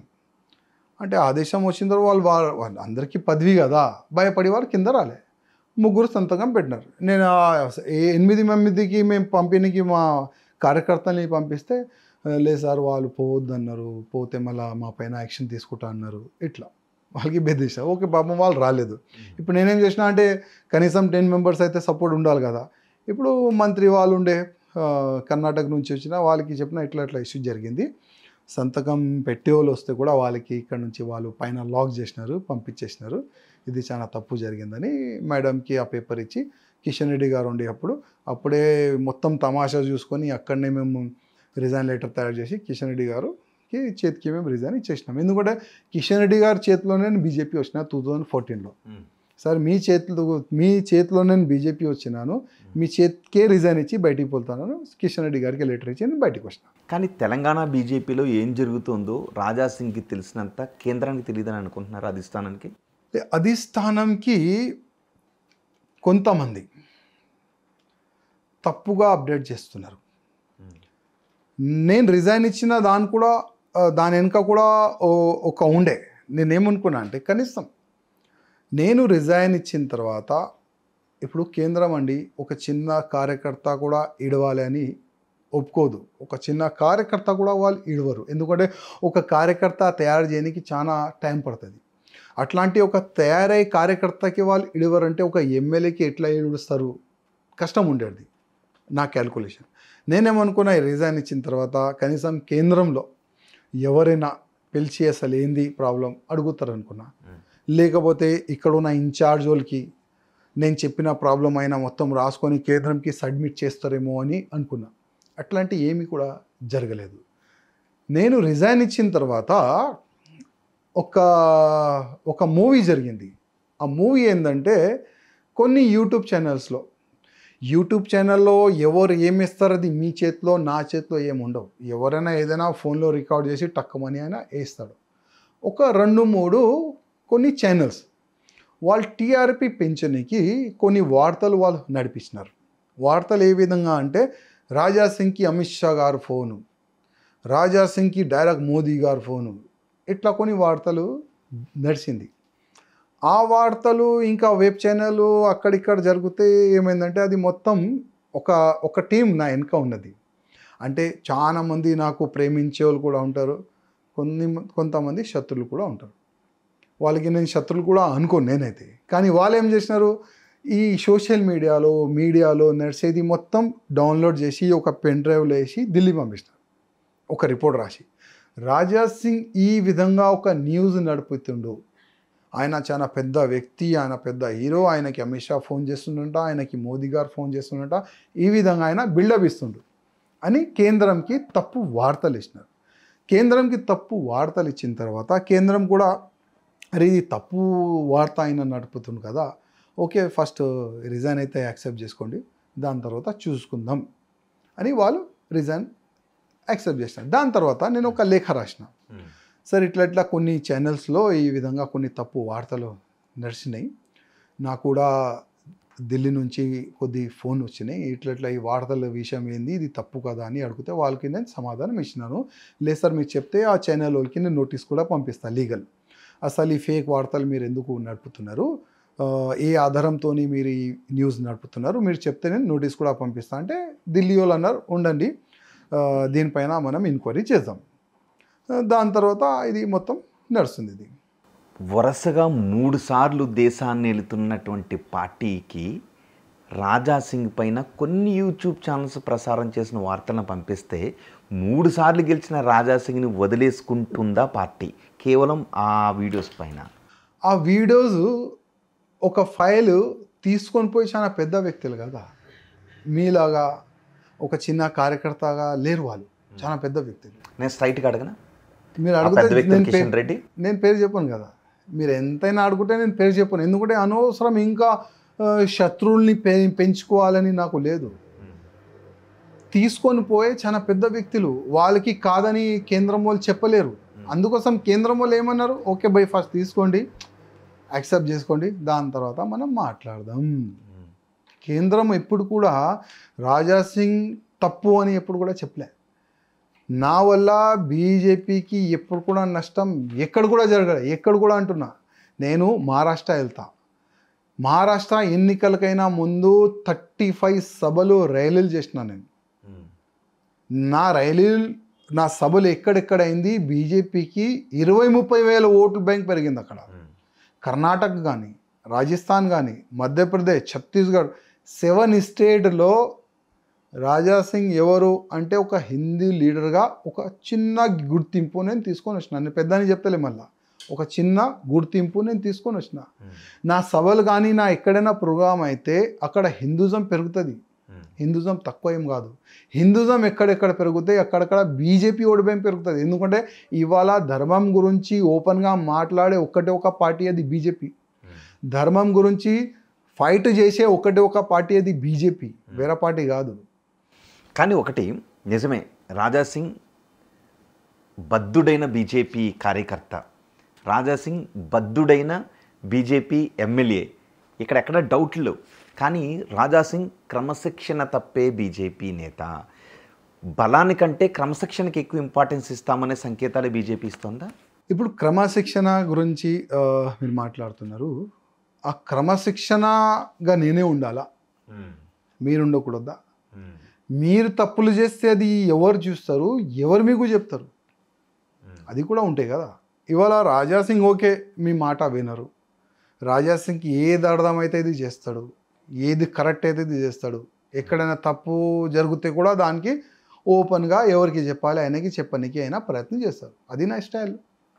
కానీ క్రమశిక్షణకి పార్టీ లైన్ దాటిన పని చేస్తుండే, ఇప్పుడు కూడా పార్టీ లైన్ మేము దాటలే. కానీ నా పైన కుట్రలు జరిగితే దానికి నేను వ్యతిరేకంగా పక్కా మాట్లాడతా. నా పార్టీ పైన కుట్రలు జరిగితే దాని గురించి నేను పక్కా మాట్లాడతా. ఎందుకంటే మేము కూడా ఈ ఇంట్లోనే ఉన్నాం, ఈ పార్టీలోనే ఉన్నాం. పార్టీకి నష్టం జరుగుతుంది అంటే వేరేలు ఊకుట్రేమో, నేను ఊకోను పక్కా. ఇవాళ కాదు రేపు కూడా ఊకోను. అసలు ఎందుకు రాజా సింగ్ అంటే అంత కుట్ర? రాజా సింగ్ అంటే ఎందుకు కుట్ర అంటే, ఎవరు కుట్రలు చేస్తారో ఒకసారి ఎప్పుడైనా మీ దృష్టిలో వాళ్ళు వస్తే వాళ్ళకి అడగండి మీరు. నేనైతే ఇప్పుడు కూడా ప్రతి ఒక్క నాయకుడు, ప్రతి ఒక్క కార్యకర్త మా ఓడు, మా పెద్దోళ్ళు ఆ ఫీలింగ్తో నేను ముందుకెళ్తాను. ఆ ఫీలింగ్తో ఇవాళ నేను ఎంత ఇబ్బందిలో ఉన్నా నేను ఎవరికి చెప్పలేను. అంత ఇబ్బందిలో మేము ఇవాళ ఉన్నాం. ఏ ఇబ్బంది? చాలా ఇబ్బంది ఉన్నాయి. ఫైనాన్షియల్గా కానీ, ఫిజికల్గా కానీ, కార్యకర్తల పరంగా కానీ, కుట్రల పరంగా కానీ. రాయసింగ్ అగ్నిష్ టీం తయారు చేస్తున్నారు కాన్స్టిట్యున్సీలో. రాయసింగ్ అగ్నిష్గా జిల్లాలో ఒక టీం తయారు చేస్తున్నారు. జరుగుతున్నాయి. ఎందుకు ఇప్పుడు నేను బీజేపీ బయట కదా, ఒక ఇండిపెండెంట్ ఎమ్మెల్యే కదా, జరుగుతున్నాయి. ఏం చేస్తాం? ఏం చేయలేము కదా. జరగని ఎంతవరకు కుట్రలు చేస్తారు. 14లో కుట్రలు జరిగినాయి. ఏమైంది? ఏం కాలే కదా, గెలిచినాం. డైరెక్ట్ ప్రజల్లో ఉంటాం మేము. ప్రజా ఆశీర్వాదం డైరెక్ట్ ఉంటుంది. బీజేపీ ప్రతి ఒక్క బూత్ కార్యకర్తలు సహకారం నాకు ఉంటుంది. అందుకోసం 2014, 18, 23లో గెలిచినాము. మీరు ఎంతైనా కుట్రలు చేసుకోండి. కుట్ర చేసే వాళ్ళు ఇవాళ ఎక్కడున్నారు నేను చెప్పలేను. ఎక్కడున్నారు నేను చెప్పలేను, చెప్పను కూడా. ఒక్కసారి మీ ఛానల్ ద్వారా కూడా వాళ్ళకి ఒక్క మాట చెప్పాలనుకుంటున్నా. ఇది మన పార్టీ. ఇవాళ లేకపోతే రేపు బీజేపీ గవర్నమెంట్ రావాలంటే కొద్ది మనసు పెద్ద చేయండి. ఇవాళ వేరే పార్టీ ఇడిచి బీజేపీలో చాలా మంది చేరుకున్నారు. నాగం జనార్దన్ రెడ్డి వెళ్ళిపోయినారు, జితేందర్ రెడ్డి గారు వెళ్ళిపోయినారు, విజయ్ శాంతి గారు వెళ్ళిపోయినారు. చాలా మంది వేరే పార్టీ నుంచి వెళ్ళిపోయారు. చాలా మంది వేరే పార్టీలో నుంచి బీజేపీలో వచ్చిన వాళ్ళందరూ వెళ్ళిపోయినారు. ఇంకా కొంతమంది మిగిలినారు. వాళ్ళు కూడా ఎక్కడ పోవాలే అయోమయంలో ఉన్నారు పాపం. వాళ్ళు ఎవరు ఎమ్మెల్యేలా, ఎంపీలా, ఎవరైనా ఉండొచ్చు, బయట వాళ్ళు ఎవరైనా ఉండొచ్చు. చాలా మంది ఎమ్మెల్యే గెలిచినారు. వితౌట్ కెమెరా ఒక్కసారి వాళ్ళతో కలవండి. నా బాధ వాళ్ళ బాధ సేమ్ ఉంటుంది. ఇవాళ నేను చెప్తున్నా, నేను ఎంత బాధలో ఉన్నా కదా, సేమ్ నా బాధ వాళ్ళ బాధ ఒక్కటే ఉంటుంది. వాళ్ళ జిల్లాలో కూడా, వాళ్ళ కాన్స్టిట్యున్సీలో కూడా ఇదే చేస్తున్నారు వీళ్ళు. నా మనిషి, నీ మనిషి. మీ అయ్యా మనిషా? మీ అయ్యా పార్టీయా? కాదు కదా, అందరిది పార్టీ. ఇప్పుడు నా కాన్స్టిట్యున్సీలో నాకు మీరు ఫ్రీడమ్ ఇవ్వకపోతే నెక్స్ట్ నేను ఎట్లా ఫైట్ చేయాలి? ఇక్కడ కష్టం కదా. మీ కాన్స్టిట్యున్సీలో మీ వ్యక్తి ఉండాలి, మా కాన్స్టిట్యున్సీలో మా కార్యకర్తలు ఉండకూడదా? ఇవాళ ఒక బాధ అండి. పార్టీ ఇక్కడ వరకు వచ్చిందంటే అది కార్యకర్తల వల్లనే. అట్లాంటి కార్యకర్తలకి ఎందుకు టికెట్ ఇయ్యరు? అట్లాంటి కార్యకర్తలు ఎందుకు సర్పంచ్ కావద్దు? అట్లాంటి కార్యకర్తలు ఎందుకు కార్పొరేటర్ కావద్దు? అట్లాంటి కార్యకర్తలు ఎందుకు ఎమ్మెల్యే కావద్దు? ఎందుకు మనం వేరే పార్టీ నుంచి ఎవరైనా వస్తారా చూస్తాం? ఎందుకు ఆ కార్యకర్తని మనం లేపనికి ఎందుకు ట్రై చేయం? ఎందుకు ఆ కార్యకర్తల్ని మనం ఎందుకు స్ట్రాంగ్ మనం చేయం? ఇప్పుడు నేను బీజేపీ నుంచి బయట ఉన్నా కదా, ఇప్పుడు నా టార్గెట్ ఆ కార్యకర్తలే. ఆ కార్యకర్తల్ని స్ట్రాంగ్ చేయడానికి నేను ప్రయత్నం చేస్తా. ఒక హిందూ ఆర్గనైజేషన్ పెట్టాలనుకుంటున్నా. ఇప్పుడు ఏ ఛానల్కి నేను చెప్పలే, మీకు చెప్తున్నా. ఒక హిందూ ఆర్గనైజేషన్ పెట్టి ప్రతి ఒక్క నియోజకవర్గంలో ఒక హిందూ సైన్యం తయారు చేయాలని అనుకుంటున్నా. ఆ హిందూ సైన్యంకి ఫుల్ ఫ్రీడమ్. ఇవాళ చాలా గుళ్ళు పైన దాడి జరుగుతున్నాయి. చాలా గుళ్ళు ఈ ఎంఆర్ఓ వాళ్ళు తక్కువని కొట్టేస్తున్నారు. ఒక మస్జిద్ కొడతారా? వాళ్ళు ఇట్లా పలగొడతారా? దమ్ము ఉందా? లేదు కదా. ఒక దర్గా పలగొడతారా? లేదు కదా. ఒక చర్చ్ పలగొడతారా? లేదు కదా. కానీ హిందూ దేవాలయం టక్కుమని లేపేస్తున్నారు. ఎందుకు లేపుతున్నారు? ఎందుకంటే ఎవరు కూడా ఫైట్ చేసేవాళ్ళు లేరు. బయట వస్తే పోలీసు వాళ్ళు కేసులు పెడుతున్నారు, జైలుకి పంపిస్తున్నారు. ఆ హిందూ ఆర్గనైజేషన్ రాబోయే రోజుల్లో ఒక పార్టీగా అవతరించబోతుందా? పార్టీగా ఎప్పుడు కూడా ఒక కొత్త పార్టీ రాజాసింగ్ వల్ల రాదు. రాజాసింగ్ వల్ల ఎప్పుడు కూడా కొత్త పార్టీ తెలంగాణలో రాదు. 200% మేము మళ్ళా పోయేది బీజేపీ. కానీ ఆ ప్రతి ఒక్క నియోజకవర్గంలో క్యాండిడేట్ ఎట్లాంటివి ఉండాలి, అట్లాంటి క్యాండిడేట్లు మేము తయారు చేసి బీజేపీకి ఒక గిఫ్ట్ లాగా ఇస్తాం. అంటే ఆర్ఎస్ఎస్కి ప్రత్యామ్నాయంగా ఇంకొకటి వస్తుందా తెలంగాణలో? ఏమీ రాదు. ఇప్పుడు ఫస్ట్ ఏంది, ఇప్పుడు చాలామంది మీరు ఈ డబ్బు ఉన్న వాళ్ళు ఒక హిస్టరీ మీరు చూసినారు అనుకుంటా ఎక్కడక్కడ. నేను నాకు పేరు యాదొస్తలేదు. ఒక చాలా పెద్ద బిజినెస్ మ్యాన్ కొడుకు, అంటే లక్షల రూపాయలు అయిన దగ్గర ప్రాపర్టీ ఉంటుంది, బిజినెస్ ఉంటుంది. కానీ ఆయన ఏం చేస్తాడు? ఫస్ట్ నువ్వు సింపుల్గా బయటికి వెళ్ళు, ₹1,00,000 నెలకి సంపాదించరా, అప్పుడు నీకు ఇన్ని లక్షల రూపాయలు ప్రాపర్టీ మేము ఇస్తాం అని కొన్ని ఫ్యామిలీ వాళ్ళు అట్లా చేసినారు. ఇప్పుడు కూడా నాదే అదే. బయటికి వచ్చినా కదా, నేను నా ప్రయత్నం చేస్తా. ఒక్కొక్క కాన్స్టిట్యున్సీలో కట్టర్ హిందూ కార్యకర్తల్ని ఒక సైన్యం నేను తయారు చేస్తా. సంఘ ఆశీర్వాదం తీసుకొని, బజరంగ దళ ఆశీర్వాదం, అందరిది ఆశీర్వాదం తీసుకొని నేను మంచి ఒక టీంని తయారు చేస్తా. తయారు చేసిన తర్వాత బీజేపీ క్యాండిడేట్ ఎట్లా ఉండాలి, సాధారణమైన ఒక కార్యకర్తని నేను తయారు చేసి వాళ్ళకి ఈయనకి నేను ప్రయత్నం చేస్తాను. ఆ క్యాండిడేట్ని, మీరు తయారు చేసిన క్యాండిడేట్ని బీజేపీ తీసుకోకపోతే ఆ క్యాండిడేట్తో పోటీ చేయిస్తారా మీరు? పోటీ ఏం చేయమండి, కానీ వాళ్ళకి చూపెడతాం, సర్వే చేపించుకో. సర్వే కూడా అవుతుంది కదా. ఇప్పుడు బీఆర్ఎస్ వాళ్ళు, కాంగ్రెస్ వాళ్ళు ఒక సర్వే చేపిస్తారు, మా క్యాండిడేట్ పేరు పైన కూడా సర్వే అవుతుంది కదా. ఇప్పుడు బీజేపీ నుంచి ఎవరికి టికెట్ ఇస్తే బాగుంటుంది ఒక కాన్స్టిట్యున్సీలో సర్వే జరుగుతుంది. మా మా ఒక మా మా హిందూ సైనికుడి పేరు పక్కా వస్తుంది ఆ సర్వేలో, నంబర్ 1లో. ఇప్పటికే మీరు ఒక ఎమ్మెల్యేగా ఉన్నారు, 3 సార్లు గెలిచిన ఎమ్మెల్యేగా ఉన్న మీరే మీ మాట వినట్లేనప్పుడు మీరు ఒక ఆర్గనైజేషన్ పెట్టి మా వాళ్ళని తీసుకోండి బీజేపీ క్యాండిడేట్గా అంటే మీరంటున్న ఆ వాళ్ళు, మీరు పేరు చెప్పడానికి ఇష్టపడి ఆ వాళ్ళు ఒప్పుకుంటారా? ఆ ఒప్పుకోకపోతే వీళ్ళని తీసుకోకపోతే అప్పుడు మళ్ళీ బీజేపీలోనే ఒక అంతర్యుద్ధానికి, మీరంటున్న హిందూ పార్టీస్లో ఒక అంతర్యుద్ధానికి దారితీసే అవకాశం లేదా? యుద్ధం కానీ అట్లాంటి ఏమీ కూడా అవకాశం రాదు. ఉత్తరప్రదేశ్ యోగి ఆదిత్యనాథ్ గారు ఫస్ట్ ఆయన ఆర్గనైజేషన్ ఏముండేది తెలుసా? హిందూ యువ వాహిని.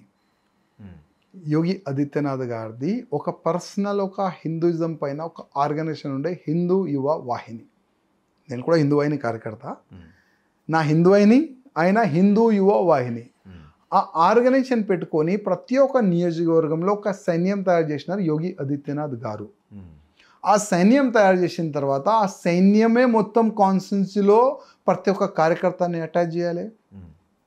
మేమున్నాం అని ఆ కార్యకర్తలు ఆ కాన్స్టిట్యున్సీలో ఉన్న ప్రజలకి ఒక విశ్వాసం పెంచినారు. భయ్ మేమున్నాం మీ రక్షణ గురించి, మేమున్నాం మీ సేవ గురించి. ఒక మంచి టీం అయినా తయారు చేసిండు. సర్వే అయింది, సర్వేలో యోగి ఆదిత్యనాథ్ గారు టీమే నంబర్ 1 ఉండే. అప్పుడు యోగి ఆదిత్యనాథ్ గారు పేరు ఇచ్చిన వాళ్ళకే టికెట్ ఇచ్చినారు, గెలిచినారు కూడా గవర్నమెంట్ బీజేపీ. కానీ అక్కడ నేపథ్యానికి ఇక్కడ నేపథ్యానికి తేడా ఉంది కదా. ఇప్పుడు మీరు రాష్ట్ర బీజేపీపై అసంతృప్తితో ఉన్నారు, రాజీనామా లేఖను పంపించి ఆమోదించుకుని బయటకు వచ్చున్నారు. మీరు చేసేటటువంటి ఈ ప్రయత్నం రేపు అది బీజేపీ పైకి తిరుగుబావుటాలాగా మారే అవకాశం ఉంటుంది, కేంద్రం భావించే అవకాశం లేదు. మేము కేంద్రంకి చెప్పే చేస్తాం. కేంద్రంలో కొంతమంది రాయసింగ్ మంచోడు అని కూడా ఉంటుంది, రాయసింగ్ మంచోడు లేడు అని కూడా కొంతమంది ఉంటారు. ఆ మంచోడు అనే వాళ్ళకే చెప్పి చేస్తాం. ఇప్పుడు ఇక్కడ ప్రాబ్లం ఏం తెలుసా? ఓకే, బీజేపీ యొక్క సిస్టమేటిక్ పార్టీ. ఇక్కడ ఏదైనా చెప్పాలంటే పర్మిషన్ కావాలి, ఏదైనా చేయాలంటే పర్మిషన్ కావాలి, అది రూల్ అది. కానీ మేము కొద్ది బయట వచ్చినాం కదా, మేము ట్రై చేస్తాం. ఒక సైన్యం తయారు చేయడానికి ఒక ట్రై చేస్తాం. ఒక మంచి బీజేపీకి ఒక మంచి టీం ఇయనికి మేము ప్రయత్నం చేస్తాం. ఒకవేళ మా టీం కరెక్ట్ లేకపోతే వాళ్ళ ఇష్టం అంతే. దానికి మళ్ళీ ఇండిపెండెంట్గా కార్యకర్తని పెట్టాలి బీజేపీకి అంటే మళ్ళీ మా వాళ్ళు అప్పుడు ఏం కామెంట్ చేస్తారు తెలుసా? వీళ్ళు వెనక కాంగ్రెస్ వాళ్ళు ఉన్నారు, ఈయన వెనక బీఆర్ఎస్ వాళ్ళు ఉన్నారు, బీజేపీకి నష్టం గురించి ఈయన పనిచేస్తున్నాడు. అట్లాంటి కామెంట్ మళ్ళీ మా వాళ్ళే చేస్తారు. అందుకోసం అట్లాంటి నేను పని చేయను. ఇండిపెండెంట్గా కార్యకర్త నిలబడాలి అట్లాంటి కూడా నేను మాట చెప్పను. కానీ ఒక స్ట్రాంగ్ టీంని నియోజకవర్గంలో పెట్టడానికి నేను 100% ట్రై చేస్తాను. ఇప్పుడు మీరు వేరే ఏదో పార్టీలోకి వెళ్తున్నారు, మహారాష్ట్రలో ఒక పార్టీలోకి వెళ్ళబోతున్నారు, శివసేనలోకి వెళ్ళబోతున్నారు, లేదంటే ఇక్కడ ఇంకో పార్టీలోకి వెళ్ళబోతున్నారు అనే చర్చ జరుగుతుంది. ఒక విషయాన్ని క్లియర్గా బిగ్ టీవీ కెమెరాస్ ముందు చెప్పండి. మీరు ఒక అంటే ఇప్పుడు ఒక ఆర్గనైజేషన్ స్థాపిస్తున్నారు, ఓకే, అది కాకుండా మీరు ఇంకో పార్టీలోకి వెళ్ళడం కానీ పార్టీ పెట్టడం కానీ జరుగుతుందా, జరగదా? జరగదు. ఎందుకంటే శివసేన ఆల్రెడీ బీజేపీతో అలయన్స్, బీజేపీతోనే ఆల్రెడీ శివసేనలో ఉన్నాయి కదా. ఇప్పుడు మెయిన్ శివసేన అయితే ఉదయ్ మా ఈయన తీసుకుండు కదా ఏక్నాథ్ షిండే గారు. మెయిన్ శివసేన ఏక్నాథ్ షిండే గారు తీసుకున్నారు, బీజేపీతో అలయన్స్. మిగతా బాలాసాహెబ్ ఠాకరే కొడుకులు వాళ్ళ దగ్గర శివసేన లేదు, ఒకటే శివసేన ఉన్నది. చలో టీడీపీ వెళ్దామంటే ఆల్రెడీ బీజేపీతో అలయన్స్. చలో జనసేన వెళ్దామంటే ఆల్రెడీ పవన్ కళ్యాణ్ గారు ఒక మంచి జబర్దస్త్ ఒక హిందూ లీడర్గా ఆయన ఆంధ్రప్రదేశ్లో తయారైండు, ఆయన కూడా బీజేపీతో అలయన్స్ ఉన్న పార్టీలో నేను ఎక్కడ వెళ్తా? నా ఇల్లే మంచిది ఉంది కదా, నా బీజేపీ మంచిగా ఉంది, నో టెన్షన్. బీజేపీలో నేను రేపంటే కూడా వెళ్ళొచ్చు, 100% వెళ్ళొచ్చు. కానీ వెళ్ళే ముందు నేను ఒక మంచి టీం తయారు చేసి వెళ్తా. వెళ్ళే ముందు మంచి నాయకులు తయారు చేయడానికి నేను ప్రయత్నం చేస్తాను. ఒకవేళ నేను ఒక 3 years నేను ప్రయత్నం చేస్తానండి. 3 yearsలో ఒకవేళ నేను పాస్ అయితే గవర్నమెంట్ తెలంగాణలో బీజేపీ గవర్నమెంట్ పక్కా వస్తుంది. ఫెయిల్ అయితే ఏం నష్టం లేదు. 3 సార్లు ఎమ్మెల్యే అయినా 4సారి కావాలనే ఇష్టం లేదు. 3 సార్లు పబ్లిక్ ఆశీర్వాదం ఇస్తుంది, గోషామహల్ పబ్లిక్ జనాల ఆశీర్వాదంతో గెలిచిన. 4సారి చూద్దాం. కానీ ఈ నెక్స్ట్ వచ్చే ఎలక్షన్ వరకు ఒక మంచి సైన్యం తయారు చేయడానికైతే నేను పూర్తిగా నేను ప్రయత్నం చేస్తాను. ఆల్రెడీ వర్క్ కొన్ని స్టార్ట్ అయింది. మెంబర్షిప్ ఎట్లా చేయాలి, ఎట్లా జిల్లా వరకు, కాన్స్టిట్యున్సీ వరకు, డివిజన్ వరకు ఎట్లా వెళ్ళాలి, కొన్ని ప్లానింగ్ నడుస్తుంది. ఒక నెలలో మళ్ళొక్కసారి మీ ఛానల్లో ఏంటి మోటివ్ ఏంటి, ఎలా ఉంటుంది వర్క్, ఎలా ఉంటుంది? ఫస్ట్ ధర్మం. ఇవాళ చాలా మంది హిందూ అమ్మాయిల్ని టార్గెట్ చేసి కన్వర్ట్ చేస్తున్నారు. దాన్ని ఆపాలి, కన్వర్షన్ని ఆపాలి. నా ఆవులని చంపి ఇక్కడ నుంచి మాంసం సప్లై చేస్తున్నారు, దాని గురించి ఫైట్ చేయాలి. ఇది చేసుకుంటా ఒక మంచి నాయకుడు, ఒక మంచి లీడర్ ప్రతి ఒక్క కాన్స్టిట్యున్సీలో పబ్లికే చెప్తారు ఈయన మంచి నాయకుడు అని.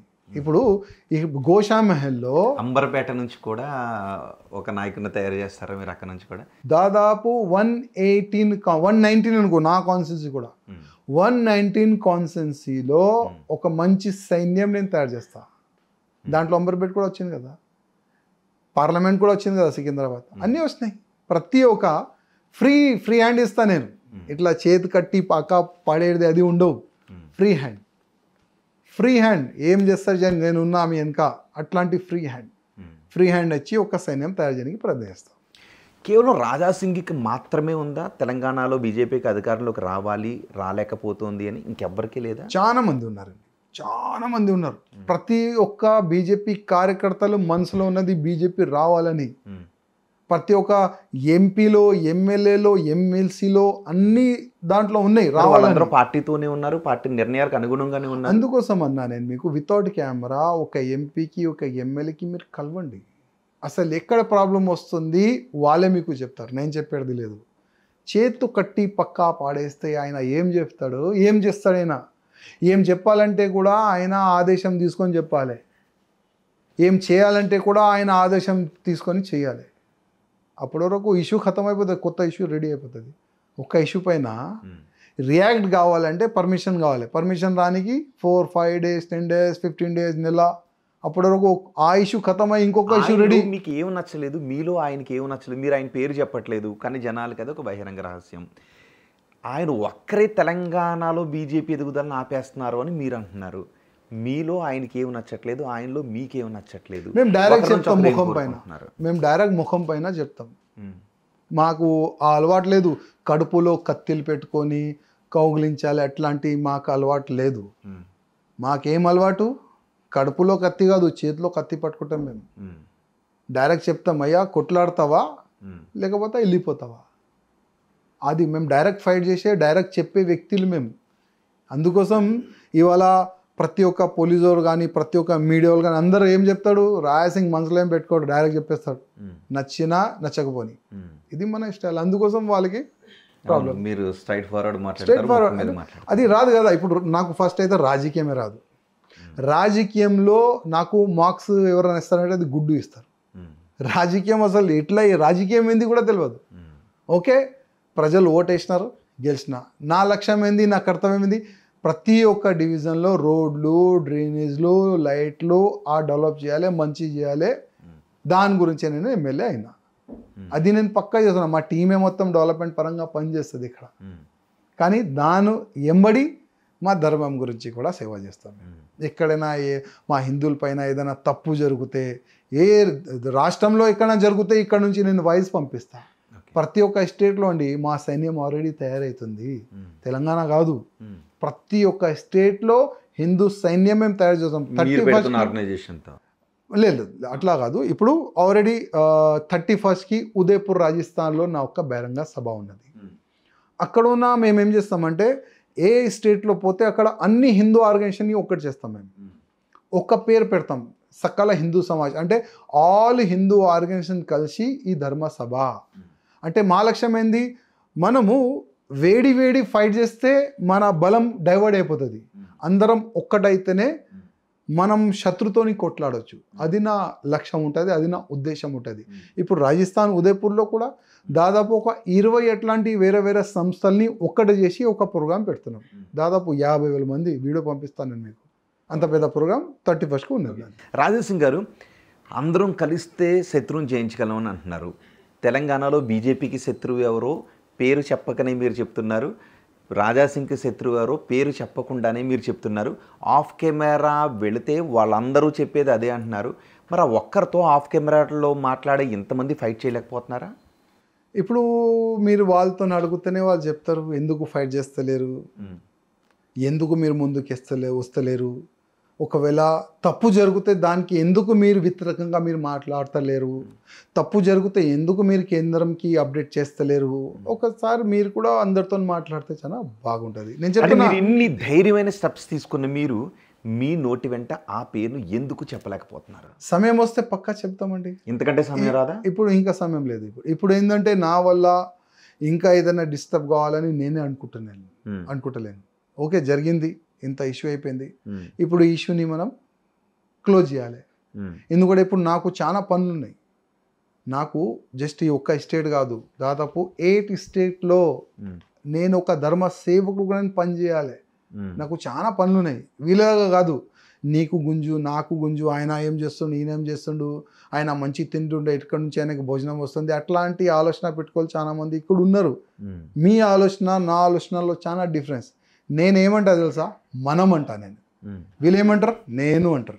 ఇదే డిఫరెన్స్. ఓకే, ఆ డిఫరెన్స్ ఎప్పుడు పోతుంది కదా, అప్పుడే ఇక్కడ గవర్నమెంట్ వస్తుంది. ఓకే, ఇక్కడ మనం అనేది రావాలి, ఇంకా నేను అనేది నడుస్తుంది. ఓకే, రాజశంకర్ ఎంతమంది అన్నారు కడుపులో కత్తులు పెట్టుకొని నేను ఉండను, చేత్తో అవసరమైతే పెట్టుకుంటాను.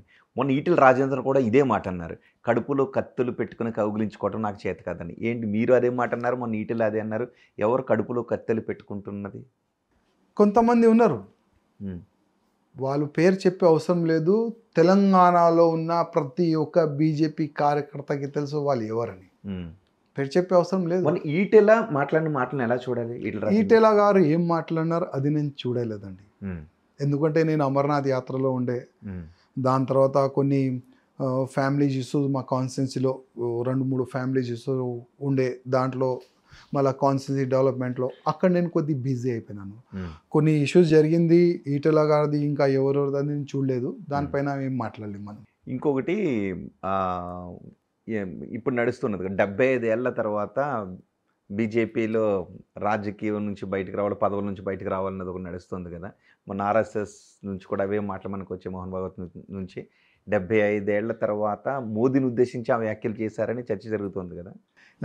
ఎప్పుడైనా ప్రధానమంత్రి మోదీ గారు పైన సంగం అగ్నేష్ మాట్లాడదు.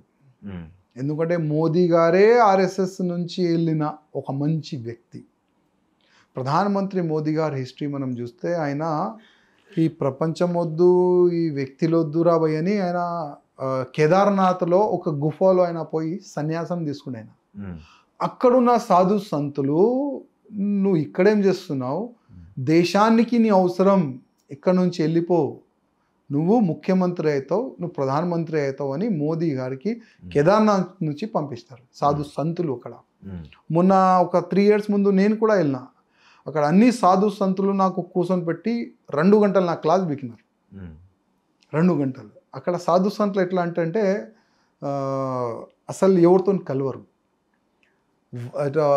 ఐస్ పడితే ఐస్లో మొత్తం వాళ్ళు దాచిపోతారు, కానీ వాళ్ళకి ఏం కాదు. అట్లాంటి శక్తి పవర్ఫుల్ ఉన్న సాధు సంతులు మీకు కేదార్నాథ్లోనే దొరుకుతారు. అట్లాంటి ప్రధానమంత్రి మోదీ గారు సంఘం నుంచి వచ్చిన వ్యక్తి. ఇప్పుడు ఒక ఆన్సర్కి చాలా వరకు 75 ఏళ్ళ ఏజ్ లిమిట్ అనేది ఇప్పుడు ప్రధానికి వర్తించబోతుంది. ఎట్లన్నా ప్రధానమంత్రి మోదీ గారి వల్లనే ఇవాళ బీజేపీ ఉందండి పక్కా. నెక్స్ట్ ఆయన ఇంకా 10 years ఆయననే ఉండాలని నేను కోరుకుంటున్నాను. ఎందుకంటే ఒకవేళ ఆయన ఇంకా 10 years ఉంటే మన భారతదేశం ఎక్కడో వెళ్ళిపోతుంది. పక్కా ఆయననే ఉండాలి, 10 years వరకు ఉండాలి ఆయన అయితే. ఓకే, మీ దగ్గరికి వద్దాం. మీకు బీజేఎల్పీ పదవిని కూడా మీరు ఆశించారు. బీజేఎల్పీ పదవి ఇవ్వనప్పుడు మీరు కొన్ని రోజులు ఎవరికి అందుబాటులో లేకుండా వెళ్ళిపోయారని అన్నారు. మొన్న ఎమ్మెల్సీ ఎలక్షన్స్ జరిగేటప్పుడు మీరు బీజేపీ పార్టీ ప్రతిపాదించిన వాళ్ళకి కాదు, మీరు ప్రతిపాదించిన వాళ్ళని ఇవ్వాలి అని అక్కడ కూడా మీరు కొంత వివాదం సృష్టించారు. అలాగే జిల్లా పార్టీ అధ్యక్ష పదవుల విషయంలో కూడా గోల్కొండ విషయంలో కూడా మీ మాట చెల్లుబాటు కావట్లేదు అని మీరు కొన్ని పరుష పదజాలాలను కూడా వాడారు. చాలామంది విషయాలు బయట పెట్టాల్సి వస్తుంది అని. అంటే పార్టీలో మీరు ఎప్పటికప్పుడు చాలా సందర్భాల్లో బెదిరింపులకు దిగుతూ ఉన్నారు. అది అధిష్టానానికి నచ్చటం లేదు అని. బెదిరించాలే నాకు అలవాటు లేదు, కానీ నిజం చెప్పే ఆ బలం నాకున్నది. హ్మ్. ఫస్ట్ బీజేఎల్పీ ఆ పోస్ట్ గురించి మాట్లాడితే అప్పుడే అనుకున్నాం మేము ఎవరికి ఇస్తారని. హ్మ్. ఎందుకంటే మా కిషన్ రెడ్డి గారు ప్రెసిడెంట్ ఉండే కదా, హ్మ్. ఎవరికి ఇస్తారు అప్పుడే తెలిసిపోయింది. దానిపైన ఎక్కువ మేము చర్చ చేయలేదు. హ్మ్. మాకు తెలిసిపోయింది మాకు పక్క పెడతారని, హ్మ్. పక్క పెట్టేసాం, నో ప్రాబ్లం. ఇప్పుడున్న బీజేఎల్పీ లీడర్ మా మహేష్ అన్నతో మేము కలిసిమెలిసి పని చేస్తున్నాం, హ్మ్. No problem. ఆయనకి మాతో ఇబ్బంది లేదు, మా నుంచి ఆయనకి ఇబ్బంది లేదు, మంచి వ్యక్తి, అది నడుస్తుంది. హ్మ్. దాని తర్వాత మీరు 2 సబ్జెక్ట్ అన్నారు. ఇప్పుడు నేను అన్నా కదా, వితౌట్ కెమెరా మీరు వెళ్తే ఎట్లాంటి ఇష్యూస్ చాలా వస్తాయి. హ్మ్. వాళ్ళకి చెప్పకుండా, హ్మ్. వాళ్ళకి అడగకుండా, వాళ్ళ నియోజకవర్గంలో, వాళ్ళ పార్లమెంట్ ఏరియాలో, వాళ్ళ జిల్లాలో ఏం నడుస్తుంది అది మీకు తెలిసిపోతుంది. సేమ్ నాకు కూడా అక్కడే. ఇప్పుడు మేము ఇక్కడ ఉండే ఎమ్మెల్యే ఉన్నాం. అంటే వితౌట్ కెమెరానే చెప్తారు అంటే అందరూ కలిసి బీజేపీకి అన్యాయం చేస్తున్నారు అనా? బీజేపీకి అన్యాయం కాదు, హ్మ్. కొంతమందికి అన్యాయం జరుగుతుంది. హ్మ్. బీజేపీకి ఎవరు అన్యాయం చేయలేరు, చేస్తే అయినా పోతాడు. హ్మ్. ఆయన బీజేపీలో ఆయన రాజకీయ ఫ్యూచర్ ఖతం అయిపోతుంది. హ్మ్. కొంతమందికి మరి అన్యాయం ఓకే. జరుగుతుంది. ఈ ఒక పాయింట్. బీజేపీకి అన్యాయం చేస్తే వాని రాజకీయ జీవితం ఖతమైపోతుంది అంటున్నారు. అసలు బీజేపీలోకి అధికారం రాకుండా చేస్తుంది ఆయనే అని అంటున్నారు. మరి ఆయన బీజేపీలో అంచెలంచెలుగా ఎదుగుతున్నారుగా మీరంటున్న ఆయన. ఇప్పుడు దానిపైన ఎక్కువ నేను మాట్లాడలేను. ఆ హ్మ్. పేరు మీరు తీయాలనుకుంటున్నారు, ఆ పేరు కూడా నేను తీయను. హ్మ్. ఇప్పుడు సమయం కూడా కాదు. Hmm. మంచి సమయం వస్తే మీకే తెలిసిపోతుంది, నేను కాదు. నేను ఇవాళ ఓపెన్గా మీ ఛానల్లో మాట్లాడుతున్నా కదా, హ్మ్. నాలాగా చాలా మంది కూడా ఇదే మీ ఛానల్లో వచ్చి కూడా బాజాప్తా పేరు సహా చెప్తారు, హ్మ్. బాజాప్తా పేరు సహా చెప్తారు. హ్మ్. ఇంకోటి, నేను కేంద్రంకి ఒక లేఖ రాసిన. హ్మ్. ఆ లేఖలో నేనేం రాసిన అంటే, సార్ మీ ఐబీ రిపోర్ట్ తెప్పించుకోండి, తెలంగాణలో ఏమి జరుగుతుంది, హ్మ్. బీజేపీ వదిలి ఎందుకు పార్టీ నుంచి బయటికి వెళ్ళిపోతున్నారు, వచ్చిన వాళ్ళు వేరే పార్టీ నుంచి, హ్మ్. ఐబీ రిపోర్ట్ తెప్పించుకోండి. హ్మ్. బయట పార్టీ నుంచి బీజేపీలో వచ్చిన వాళ్ళతోని ఎంత అన్యాయం జరుగుతుంది, హ్మ్. ఆ రిపోర్ట్ బయట తెప్పించుకోండి. నుంచి బీజేపీలోకి వచ్చిన వాళ్ళపైన ఎంత అన్యాయం జరుగుతుంది, వచ్చిన వాళ్ళపైన వచ్చిన వాళ్ళపైన వచ్చిన వాళ్ళ వల్ల బానే ఉందా? లేదు, ఓకే, వాళ్ళే పార్టీ లైన్లోనే పనిచేస్తున్నారు కదా, హ్మ్. వాళ్ళకి ఎంత అన్యాయం జరుగుతుంది, ఆ రిపోర్ట్ తెప్పించుకోండి. బీజేపీలోన సీనియర్ నాయకులు హ్మ్. ఇవాళ ఎక్కడున్నారు, హ్మ్. వాళ్ళకి పని చెప్తలేరు, వాళ్ళపైన ఎంత అన్యాయం జరుగుతుంది, ఆ రిపోర్ట్ తెప్పించుకోండి హ్మ్. అని ఒక లేఖని రాసిన. ఈ అన్యాయం ఎవరి వల్ల జరుగుతుందనేది ఆ లేఖలోనైనా చెప్పారా? లేదు, రిపోర్ట్ తెప్పించుకోండి, ఐబీ రిపోర్ట్. ఇప్పుడు ప్రతి ఒక్క కాన్స్టిట్యూన్సీ నుంచి ఒక ఐబీ రిపోర్ట్ పోతుంది, జిల్లా report, constituency report, Telangana report, IB report పోతుంది. హ్మ్. ఆ రిపోర్ట్ ఇచ్చేవాళ్ళు వాళ్ళ మనిషి వీళ్ళ మనిషి కాదు, కరెక్ట్ రిపోర్ట్ వాళ్ళు ఇస్తారు. హ్మ్. ఒకవేళ ఆ రిపోర్ట్ తెప్పించిన తర్వాత అసలు తెలంగాణలో కరెక్ట్ జరుగుతుందా తప్పు జరుగుతుందా హ్మ్. కేంద్రం వాళ్ళు కూడా తెలుస్తుంది నేను అనుకుంటున్నాను. హ్మ్. మరి మరో కేంద్ర మంత్రి కూడా ఉన్నారు. మీకు ఇష్టమైన కేంద్ర మంత్రే కదా! మరి ఆయన కూడా తెలంగాణలో ఏం జరుగుతుందనేది అధిష్టానం దృష్టికి తీసుకువెళ్ళలేకపోతున్నారా? ఎందుకంటే మీరన్నారు నేను చిన్నోడిని, 3 సార్లు గెలిచిన చిన్నోడిని అని. సో, నాకు నా మాట అక్కడి వరకు వినిపించకపోవచ్చని. మరి మరో కేంద్ర మంత్రి కూడా ఉన్నారు కదా! ఆయన కూడా తీసుకువెళ్ళలేకపోతున్నారని మీరు అనుకుంటున్నారా? ఇప్పుడు మా అన్న గురించి కూడా నేను చెప్పలేను. హ్మ్. కొంతమంది ఉన్నారు, చూస్తున్నారు అన్యాయం జరుగుతుంది, హ్మ్. దానికి ఏం చెప్పలేరు, అట్లాంటి కూడా కొన్ని పరిస్థితి హ్మ్. ఉన్నది. అందుకోసం ఇప్పుడు ఎవరిపైన కానీ మనం కామెంట్ చేసే అట్లాంటి సమయం లేదు. మంచి సమయం వస్తుంది, నేను కాదు నా లాంటి చాలా మంది వచ్చి నిజం చెప్పనీకి వాళ్ళు ప్రయత్నం చేస్తారు. మీరు రాజీనామా చేసేటప్పుడు బండి సంజయ్‌కి చెప్పారా? అన్న ఉండే అప్పుడు అన్న వద్దు కూడా అన్నారు. నేనన్నా అన్న చాలా ఓవర్ అయిపోయింది, 11 ఇయర్స్ నేను చాలా ఇబ్బందిలో పడ్డాను, అసలు నేను ఎక్కడున్నాను బీజేపీలో నాకు అర్థం అయితే లేదు, ఇది చాలా అన్యాయం జరుగుతుంది, ఇట్లాంటి తప్పు జరుగుతుంది మీరు చూడొచ్చన్నా, కానీ నా వల్ల అయితే నేను కాదన్నా, నేను పార్టీ ఇడ్చేస్తాను వద్దన్నా నాకని అన్నకి చెప్తే, అన్న ట్రై చేసిండు, అన్న నాకు బాగా చెప్పిండు కూడా, కానీ ఆ సమయం కొద్దిగా వేరగుండే ఆ సమయం కొద్దిగా. కానీ ఒక కార్పొరేటర్ స్థాయి నుంచి ఒక ఎమ్మెల్యే స్థాయికి వచ్చి ఒక బలమైన బీజేపీ నేతగా ఎదగగలిగారు అంటే బీజేపీ అండదండలు లేకుండానే జరిగిందా? వితౌట్ బీజేపీ కార్యకర్తల ఆశీర్వాదం దొరికిన తర్వాతనే ఇక్కడ వరకు వచ్చినాము. ఎవరైనా బీజేపీ ఆశీర్వాదము ఇవ్వకపోతే కూడా ఇక్కడ వచ్చినా అని ఎవరు కూడా చెప్పరు.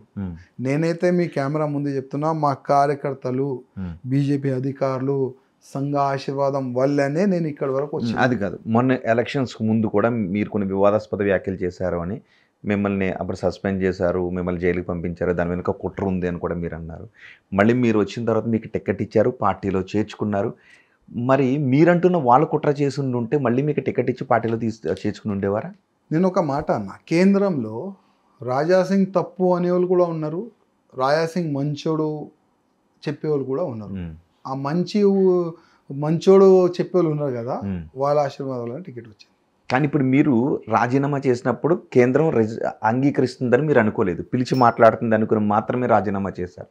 కానీ రాష్ట్రం నుంచి కొంతమంది పంపించిన వీడియోల వల్ల అంగీకరించారు. మరి కేంద్రంలో మీరు మంచోరు అని చెబుతున్న వాళ్ళు ఎవరు దీన్ని ఆపే ప్రయత్నం చేయలేదా? ఎక్కువ దినం ఉండవు కదా, ఇది ఈ రాజీనామాని యాక్సెప్ట్ వాళ్ళు చేసుకున్నారు, సస్పెండ్ అయితే చేయలే కదా. అరవింద్ గారు ఒక మంచి మాట అన్నారు, మిస్ కాల్ సిస్టమ్ ఉన్నది మా దగ్గర. ఇవాళ లేకపోతే రేపు మిస్ కాల్ వస్తుంది. మిస్ కాల్ వచ్చింది తర్వాత ఇక్కడ జరుగుతున్న తప్పుల గురించి కేంద్రం ముందు నేను పెట్టిన తర్వాత వాళ్ళు సాటిస్ఫై అవుతారా లేదా అప్పుడు చూద్దాం. 100% కేంద్ర ఆశీర్వాదం వల్ల ఇక్కడ వరకు వచ్చినామండి. కేంద్రం మా పెద్దల వల్ల ఇక్కడ వరకు వచ్చినాము. ఇట్లాంటివి కూడా ఇబ్బంది ముందు కూడా ఉండవు అని నేను అనుకుంటున్నాను. ఓకే, ఇప్పుడు గోషామహల్కి ఉప ఎన్నిక రాబోతుందా? రాజా సింగ్ ఎమ్మెల్యేగా ఉండబోతున్నారా? ఇక్కడ బై ఎలక్షన్ ఎందుకు వస్తుంది? ఆల్రెడీ చాలామంది బీఆర్ఎస్ నాయకులు ఈ కాంగ్రెస్లో చేరిపోయినారు. అక్కడ ఉప ఎన్నికలు రాలేదు. ఇక్కడ ఎందుకు వస్తుంది? ఇక్కడ కూడా రాదు ఉప ఎన్నికలు. 200% ఇక్కడ రాదు. మీరు ప్రేమలాకి ఇచ్చేటప్పుడే చెప్పారు కదా, అసెంబ్లీ స్పీకర్ కూడా ఇచ్చే నా పైన అనర్హత వేయమని చెప్పండి, అని తొలగించమని చెప్పండి అని అన్నారు. బీజేపీ ఏం చెప్పిందంటే, మేము ఆయన్ని వెళ్ళమని చెప్పలేదు, రాజీనామా ఇచ్చారు, ఆమోదించారు అని చెప్తున్నారు. సో ఇప్పుడు అదే గుర్తుపైన గెలిచి మీరు ఎమ్మెల్యేగా ఉండాలని అనుకుంటున్నారు, కుదిరితే మళ్ళీ తిరిగి బీజేపీలోకి వెళ్ళాలని అనుకుంటున్నారు. సో ఆ పిలుపు అటు నుంచే రావాలని మీరు అనుకుంటున్నారు, రైట్? కేంద్రం నుంచి, మా కేంద్ర నాయకుల నుంచి. మీరైతే వెళ్ళి అడగరు?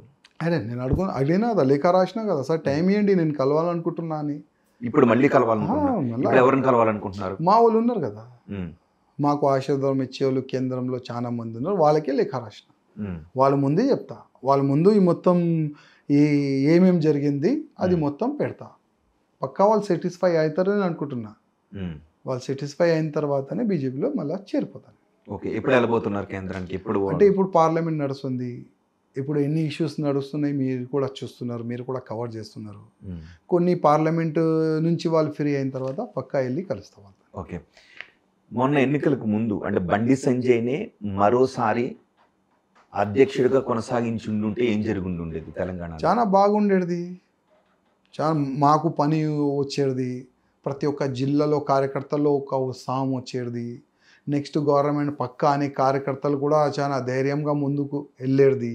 మంచి ఒక మూమెంట్ అయితే వచ్చేది. 100% వస్తుంది. మళ్ళీ అది మీరు 2 years కానీ 3 years కానీ తర్వాత చూస్తారు. మళ్ళా ఇప్పుడు బీజేపీ అధ్యక్షుడు ఎలాగో 2 years ఉంటారు. సో ఈ 2 years 2 years తర్వాత ఒక ప్రెసిడెంట్ బీజేపీకి దొరుకుతుంది. అది బండి సంజయ్ గారి రూపంలో కూడా ఉండొచ్చు. ఇప్పుడు బీజేపీ కేంద్ర పెద్దలకు మీరు ఒక విషయాన్ని చెప్పాలి అని అనుకుంటే సూటిగా ఏం చెప్తారు? బీజేపీ కేంద్ర మా నాయకులు కానీ ఇక్కడున్న మా నాయకులు కానీ అందరికీ ఒక్క నా నివేదిక, ఒక రిపోర్ట్ తెప్పించుకోండి. తెలంగాణలో ఏమి జరుగుతుంది, ఎందుకు బీజేపీ ఇడిసి బయట నుంచి వచ్చిన వాళ్ళు వెళ్ళిపోతున్నారు, బయట నుంచి వచ్చిన చాలామంది నాయకులు ఎందుకు ఇబ్బంది పడుతున్నారు, ఒకసారి రిపోర్ట్ తెప్పించుకుంటే చాలా బాగుంటుందని నేను వ్యక్తిగతంగా అనుకుంటున్నాను. ఇంకొక విషయం, బీఆర్ఎస్ గురించి తరచు అడపాదడపా జరుగుతుంది చర్చ. అది బీఆర్ఎస్ బీజేపీలో విలీనం చేసే ప్రతిపాదన జరిగింది అని కవిత కూడా అవే మాటలు మాట్లాడుతున్నారు. అసలు ఏం జరిగింది దాని గురించి మీకు అది ఐడియా ఏంటి? చాలా పెద్ద ఇష్యూ. ఆల్రెడీ బండి సంజయ్ గారు, చాలా మంది నాయకులు కూడా దానిపైన కౌంటర్ వాల్ చేస్తున్నారు. దాని లోపల నా కౌంటర్ చాలా చిన్నగా అయిపోతుంది. ఎందుకంటే ఆ టోటల్ ఆ ఇష్యూస్ గురించి ఎక్కువ నాకు తెలియదు కూడా. ఇప్పుడు సీఎం రమేష్ గారు అంటారు, కేటీఆర్ గారు వచ్చి కలిసినారు, నా ఇంట్లోనే కలిసినారు, నేను వీడియోస్ పెడతా. ఆ వీడియో పెట్టి ఆ వీడియోలో ఒకవేళ కేటీఆర్ గారు వాయిస్ ఒకవేళ ఉంటే అప్పుడు మొత్తం బీఆర్ఎస్ ఖతం అయిపోతుంది పక్క. ఒకవేళ నిజమైన కేటీఆర్ గారు సీఎం రమేష్ గారితో కలిసి నేను నా పార్టీని మొత్తం విలీనం చేస్తా, ఇంకా వేరే ఇష్యూస్ అయినా మాట్లాడి, ఒకవేళ ఆ రికార్డింగ్ సహా వాయిస్ రికార్డింగ్ కూడా దాంట్లో ఉంటే కేటీఆర్ గారు అంటే ఇప్పుడు మనం ఇద్దరు కలుస్తున్నాం, అక్కడ ఒక కెమెరా ఉన్నది, కెమెరాలో జస్ట్ వీడియో రికార్డ్ అవుతుంది కానీ మన వాయిస్ రికార్డ్ కాదు. కానీ కొన్ని కెమెరాలో ఇప్పుడు హార్డ్ డిస్క్ ఎక్కువ పెద్ద పెట్టుకుంటే వాయిస్ కూడా రికార్డ్ అవుతుంది.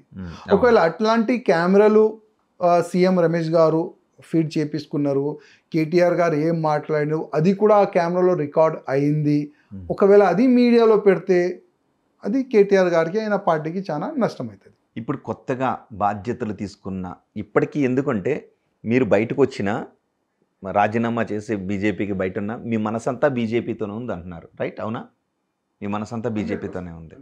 సో తెలంగాణలో బీజేపీని అధికారంలోకి తీసుకుని రావాలనే మనసు కోరుకుంటుంది హృదయం.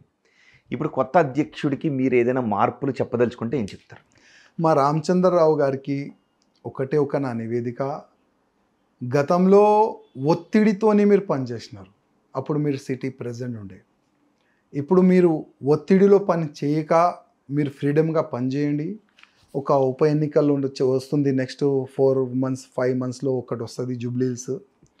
దాంట్లో ఎట్లయినా ఒక మంచి బీజేపీ అక్కడ క్యాండిడేట్ని పెడతారు, ఎట్లా గెలిపిస్తారు, ఎట్లా మీరు దానిపైన ఫోకస్ చేస్తారు, అది దానిపైన మీరు దృష్టి ఫ్రీ హ్యాండ్గా మీరు పెడతారని ఆ నమ్మకం ఉన్నది. అదేవిధంగా నెక్స్ట్ లోకల్ ఎలక్షన్, మళ్ళీ నెక్స్ట్ మున్సిపల్ కార్పొరేషన్ ఎలక్షన్ కూడా వస్తుంది జనవరి ఫిబ్రవరిలో. ఈ ఆల్ 3 ఎలక్షన్స్లో బీజేపీని మీరు ఎన్ని సీట్లు గెలుస్తే అంతా మీకు మంచి పేరు వస్తుంది. కానీ ఒకటే, ఒత్తిడిలో పనిచేయకండి. కొంతమంది అంటున్నారు రామచంద్రరావు గారు లబర్ స్టాంప్, ఆ లబర్ స్టాంప్ మీరు కాగండి, ఫ్రీ హ్యాండ్గా మీరు పనిచేస్తే మీకు మంచి పేరు వస్తుందని రామచంద్రరావు గారికి ఒక నివేదిక. ఇంతకుముందు మీరు అన్నారు కదా అగ్రెసివ్గా పనిచేసే వాళ్ళకి ఇవ్వలేదు అని. మీరు ఒక 4 పేరు 1 2 3 4 5 ఎవరు అగ్రెసివ్గా పనిచేసే వాళ్ళు, ఫస్ట్ వీళ్ళు, నెక్స్ట్ వీళ్ళు అని ఒక 5 పేర్లు చెప్పగలుగుతారు? చెప్పలేను. ఫస్ట్ అయితే మీరు బండి సంజయ్ పేరు చెప్తారు. మిగతా పేరు సమయం వచ్చిన తర్వాత చెప్దాం పక్క. బండి సంజయ్ గారి పేరు నేను ఓపెన్ ఎందుకు చెప్తా అంటే ఆయన పైన నాకు నమ్మకం ఉన్నది, అందుకోసం ఆయన పేరు చెప్పినాను. మిగతా నేను 4 పేర్లు చెప్తే మళ్ళీ ఆ రాయసింగ్ ఈయన మంచి ఆనా మంచి అని ఒక ముద్ర పడిపోతుంది. బండి సంజయ్ ఏంటంటే ఆయన ఎన్నో సంవత్సరాల నుంచి ఒక మంచి దోస్త్ లాగా, ఒక పెద్ద అన్నలాగా, తమ్ముళ్ళలాగా ఆయన ఉంటాడు. అందుకోసం ఆయన ఒక్క పేరు చెప్పిన. మిగతా పేర్లు నెక్స్ట్ 2 years తర్వాత మనం మాట్లాడదాం దీంట్లో. ఓకే, మీరు కూడా ప్రెసిడెంట్ పదవిని ఆశించారు కాబట్టి మీరు ఏ స్థానంలో ఉంటారు? నేను అప్పుడు ఒక సమయం జరిగింది, నేను ఎప్పుడు కూడా పదవికి ఆశ పడలేను. 11 years అయింది బీజేపీలో వచ్చి, ఈ పదవి కావాలి, ఆ పదవి కావాలి, ఎప్పుడు కూడా నేను అడగలే కూడా. నేను రాజసింగ్ గారు, మీరు ఎంతమంది అన్నారు కదా ఆఫ్ కెమెరా చాలా మందిని అడగండి అని, మీరు రాజీనామా చేసిన తర్వాత ఈ బీజేపీ నేతలందరూ మీకు కాల్ చేసి మాట్లాడారా? అందరు కూడా అన్న ఇది ఎందుకు చేసినారు, మాకేడ్చి మీరు ఎట్లా పోతారు, మేము చూస్తాం, మళ్ళీ ఒకసారి మేము పెద్దలతో మాట్లాడి మీకు బీజేపీలో మళ్ళీ ఒకసారి తీసుకొని వస్తాం, అట్లాంటి చాలా మంది నాకు ఆశీర్వదించారు, ఫోన్ చేసి ఒక ధైర్యం ఇస్తారు, ఏం భయపడకండి మేము ఉన్నాం. చాలా మంది, దాదాపు 80% బీజేపీ, 80% పెద్దలు, 80% కార్యకర్తలు, పార్టీ నేతలు కూడా మాట్లాడారు. చాలా మంది కాంగ్రెస్ వాళ్ళు కానీ బీఆర్ఎస్ వాళ్ళు కానీ. అంటే వాళ్ళు ఏమంటారు తెలుసా, రాయసింగ్ గారు మేము బీఆర్ఎస్ మేము కాంగ్రెస్, కానీ మీ పైన మాకు అభిమానం ఉంది, మీరు ధర్మం గురించి మంచి పని చేస్తారు కదా, మీరు బీజేపీలో ఉండాలి అని మేము కూడా ఆశపడుతున్నాం. అట్లాంటివి కూడా చాలా మంది ఫోన్ చేసినారు. ఓకే, అంటే మీరు బీజేపీ నేత, క్రమశిక్షణ కలిగిన బీజేపీ నేత.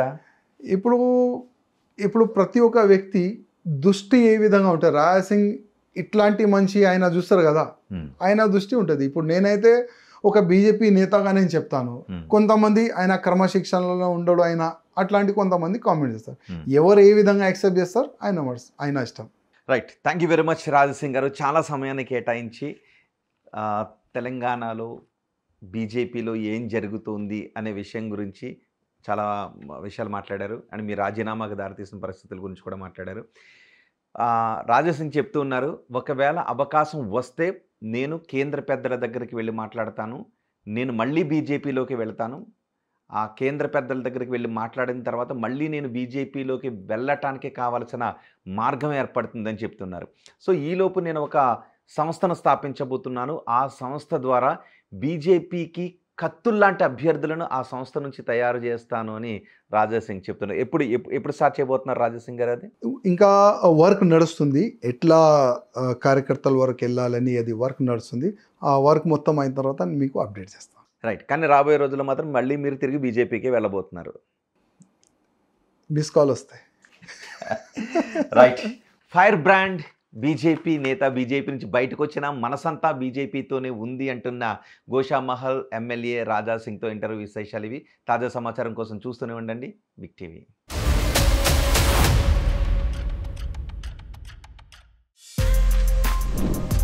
For more videos like this, subscribe Big TV channel.